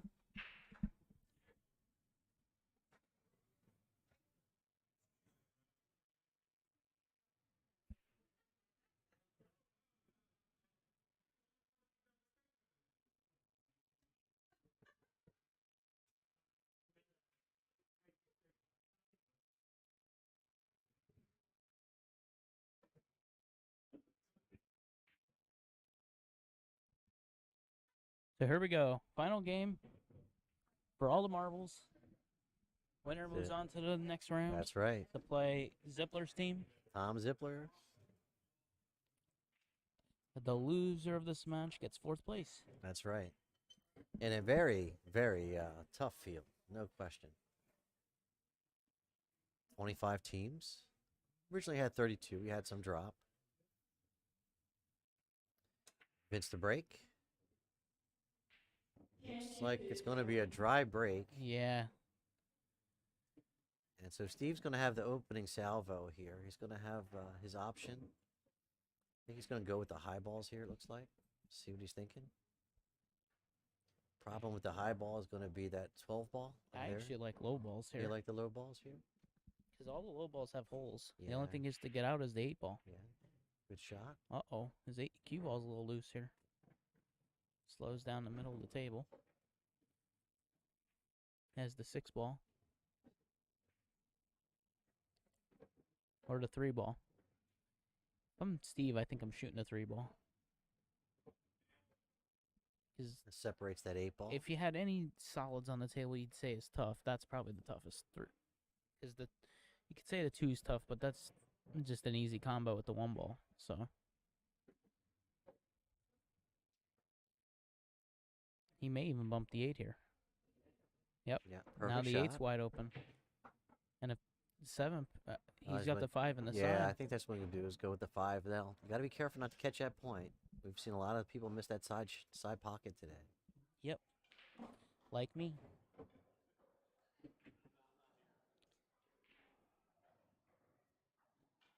I would hit it right instead of point. It's easy to do. I mean, you can look at these valleys and see definitely the corner pockets are much more forgiving than the sides.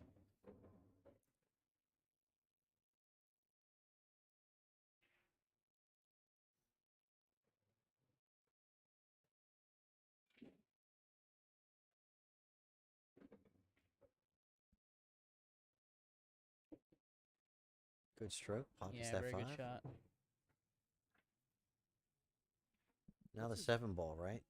You got to draw back off the 6. I like the combo from here. You play. Okay, you gonna play that combo? Because then he can come up table and then play the 7. Yeah, okay. I like that. Because the 2's going to sit there after the combo's made. So you play the 2-1 combo, you come up, you play the 7, and then you go back down for the 2 ball.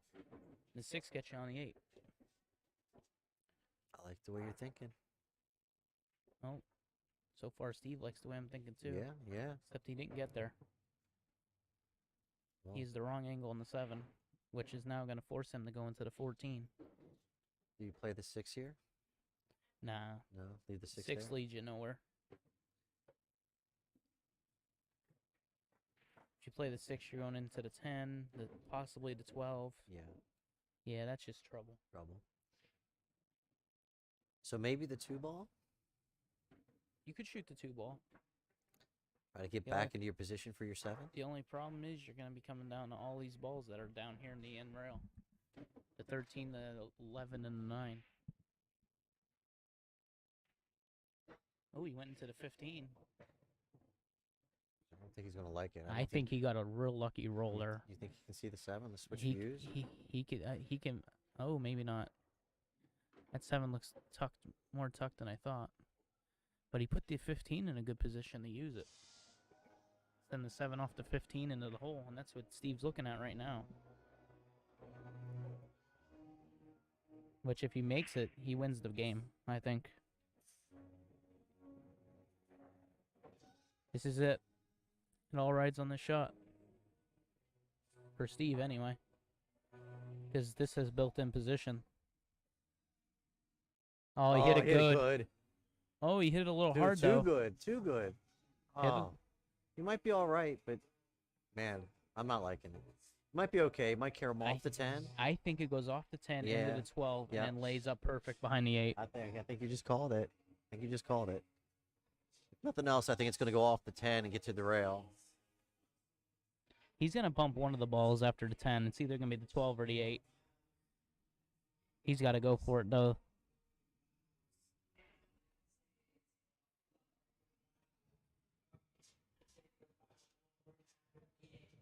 Hit it good. Oh. Now what? You got to Bank spin the it 8. down there? You going to bank it? I think you got to bank it.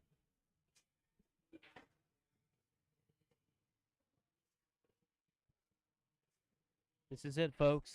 I think you bank it for the win. Cross side? And cross corner, rather? Yep. He's looking at it. And I think you stopped the cue ball right there as well. Yeah, built-in safe, right? Stick it Yep. on the 12. And his teammate calls timeout. Trying to get it and cut it down the rail. That's a thin cut. Yeah, you end up scratching cross side, I think. Well, if he hits it right, he's going to go back and forth 100 times. Yeah, I think I like the bank here, and then force Finney to run out if he. He's cutting it. Oh. Earl talked him into cutting the ball. This is for everything. Gosh, inside English. Trying to hold the cue ball.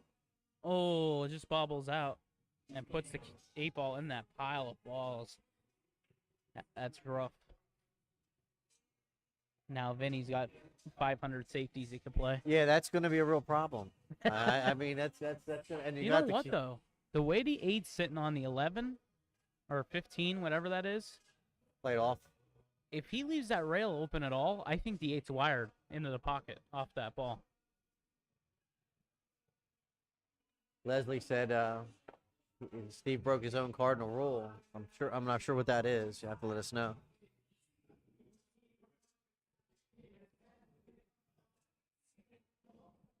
And now Tony's calling timeout. There's definitely a safe coming. Yeah, I think that 8 ball goes off that ball and in a hole. I'm almost certain. I think that's what Earl was talking about here. Yeah.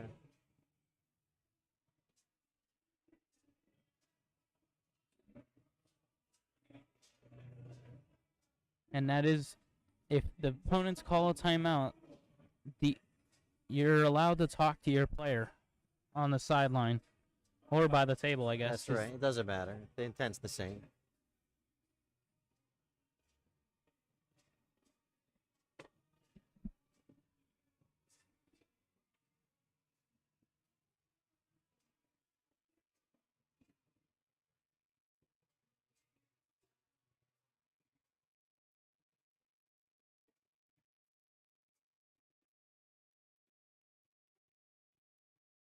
Okay. She explained it then.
It's a pretty long timeout.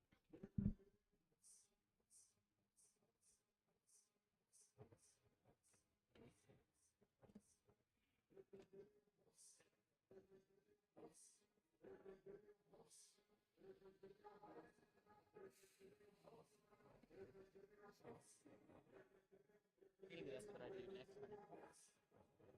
We have one timeout per racket game. We should set a time limit on the timeout. Yeah. The timeouts are taken for days.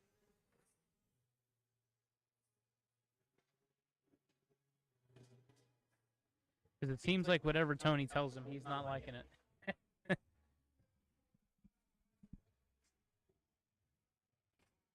But that's another thing. The 15 also goes off the 8 into the hole.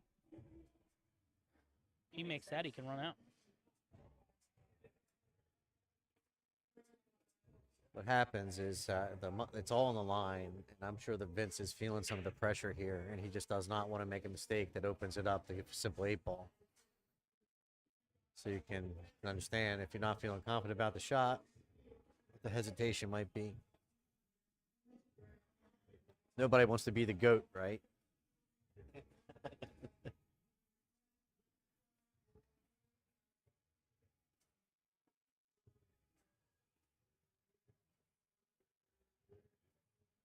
But, you know, he's also got all these other safeties in play. He just play into the 13 down there.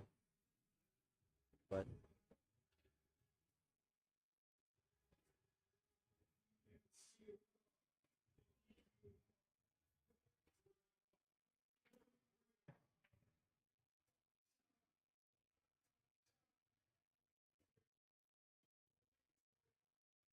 I like what you're thinking there, Joe. I see that. Joe is saying, Joe on the Facebook side is saying, hit the 10 ball into the 15 real easy. Let the 15 block the hole. I think that's what Tony just said. Problem is the cue ball is going to be coming across the line of the 10 to the backside of where the 8 is. And if you don't block the hole, you might give up the shot. Oh. 13 it is. Vince is playing the 13.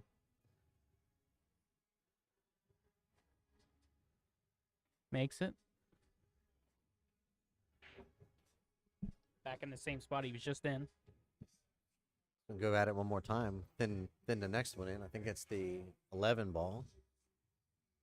Yes, sir.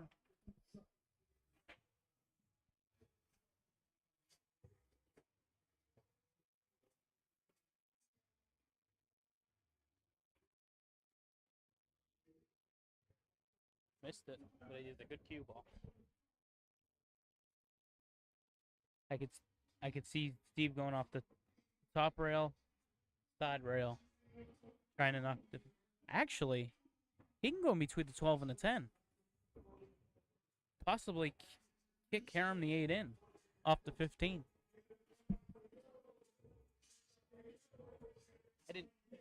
I didn't even see that gap till now.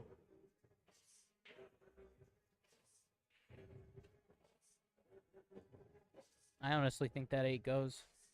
That's a tough shot. You're talking about spinning it off of the going between the 12 Yeah, go between the 10? 12 and the 10. and spin it off of the rail. You don't even have to spin it. Yep, Joe, that's the right shot, I think. Oh, he's moving.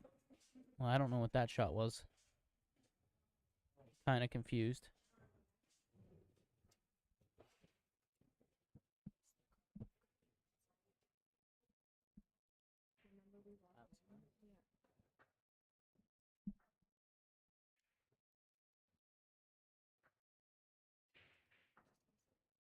I don't know. I don't remember.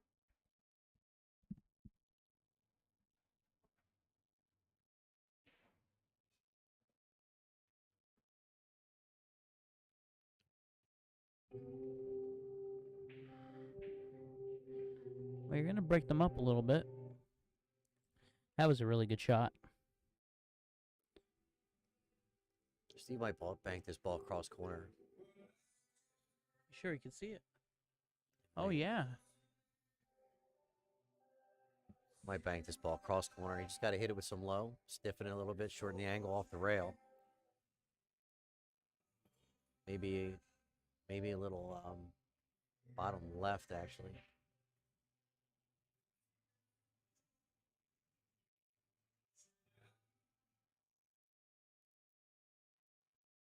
Yeah.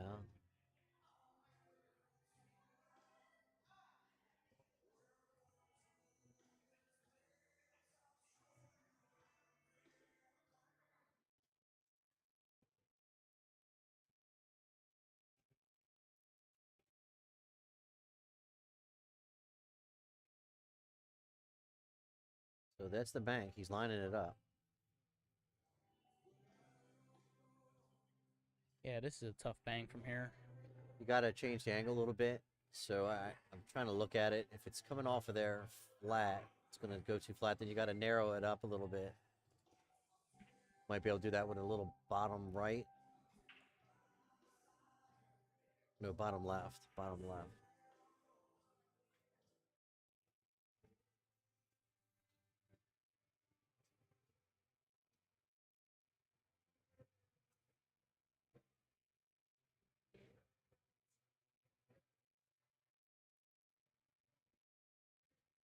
There it is. Oh, he's called the bang.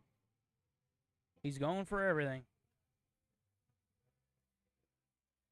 I like the brilliance.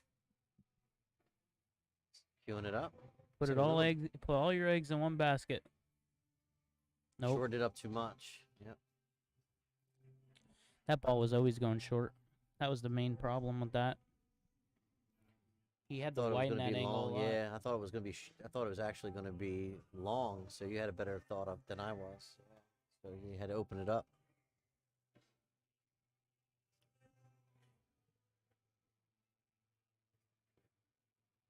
Well, let's see how Vince finishes it out. He's got to play this rack confident from here on out. Don't get too tentative. A lot of times when you have this opportunity, you start overthinking it. His problem may be the 9 ball. I don't know. Gotta be a little careful with the 9 when he plays the 11.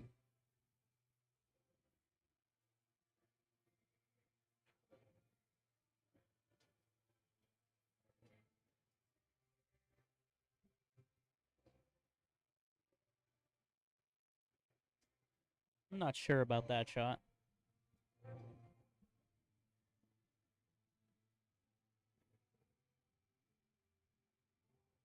I feel like he should have drew that back or a little bit or something.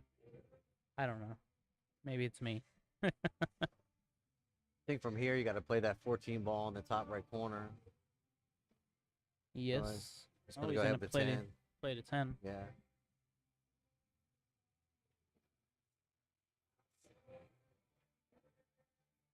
Shot. Left himself tough, though, on the 14. And if the 9 goes by the 8, you want to be coming into the 11 ball in a pretty straight line into the pocket. Yeah, the 9 goes in both corners. Yeah. With both of the balls there. So he just needs to make it.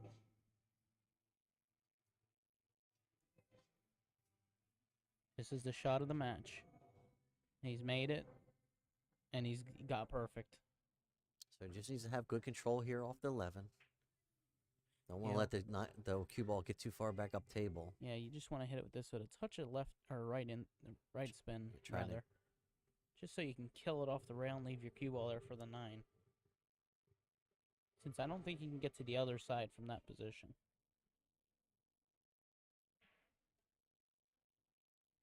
Other angle. This is where your hands start to sweat. You start getting a little nervous.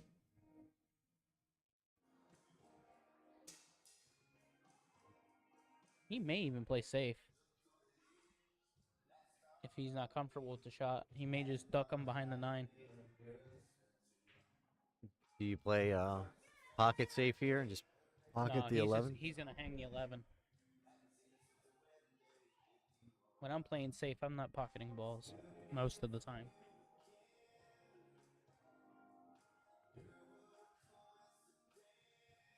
Now we're doing stretch poses.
And both timeouts have been used in this rack, so neither player will be getting any more help.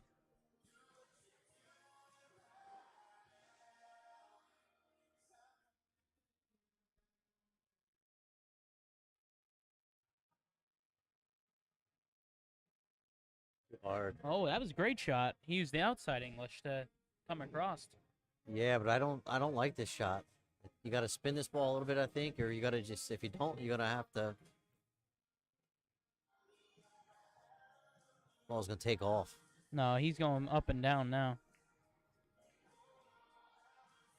Got close to that pocket.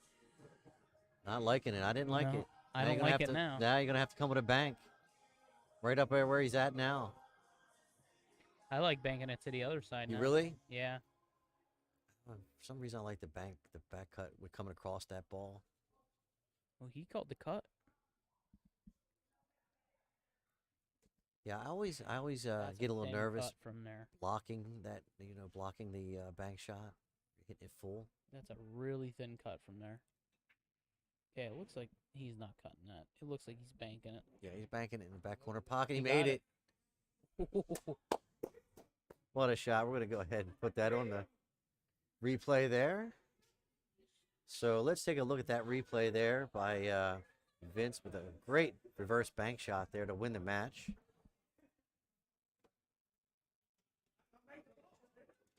There you go. Let's see that instant replay there. Cut from there. Blocking the bank shot, hitting it full. That's a really thin cut from there. Yeah, it looks like he's not cutting that. It looks like he's banking it. Yeah, he's banking it in the back corner pocket. He made that bank shot. Well done by Vince. What a shot. We're going to go.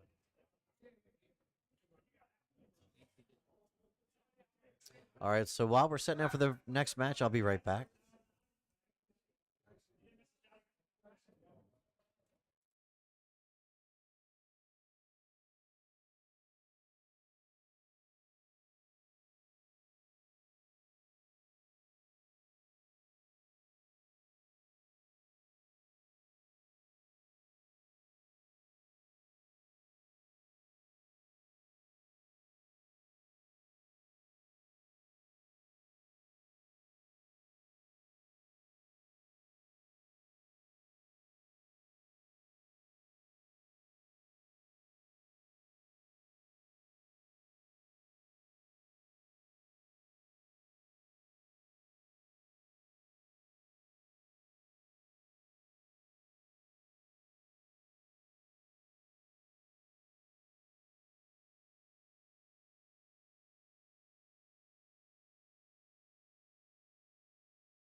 All right, folks, we're down to the finals. Let me go ahead and get set up for you. We'll be right back.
Folks, we're at the final. I'm going to go ahead and shut this stream down and restart it, primarily because we're coming up on the Facebook's cutoff time. So rejoin us. I'll be right back. Either join us back on the Facebook page or join us back on my YouTube.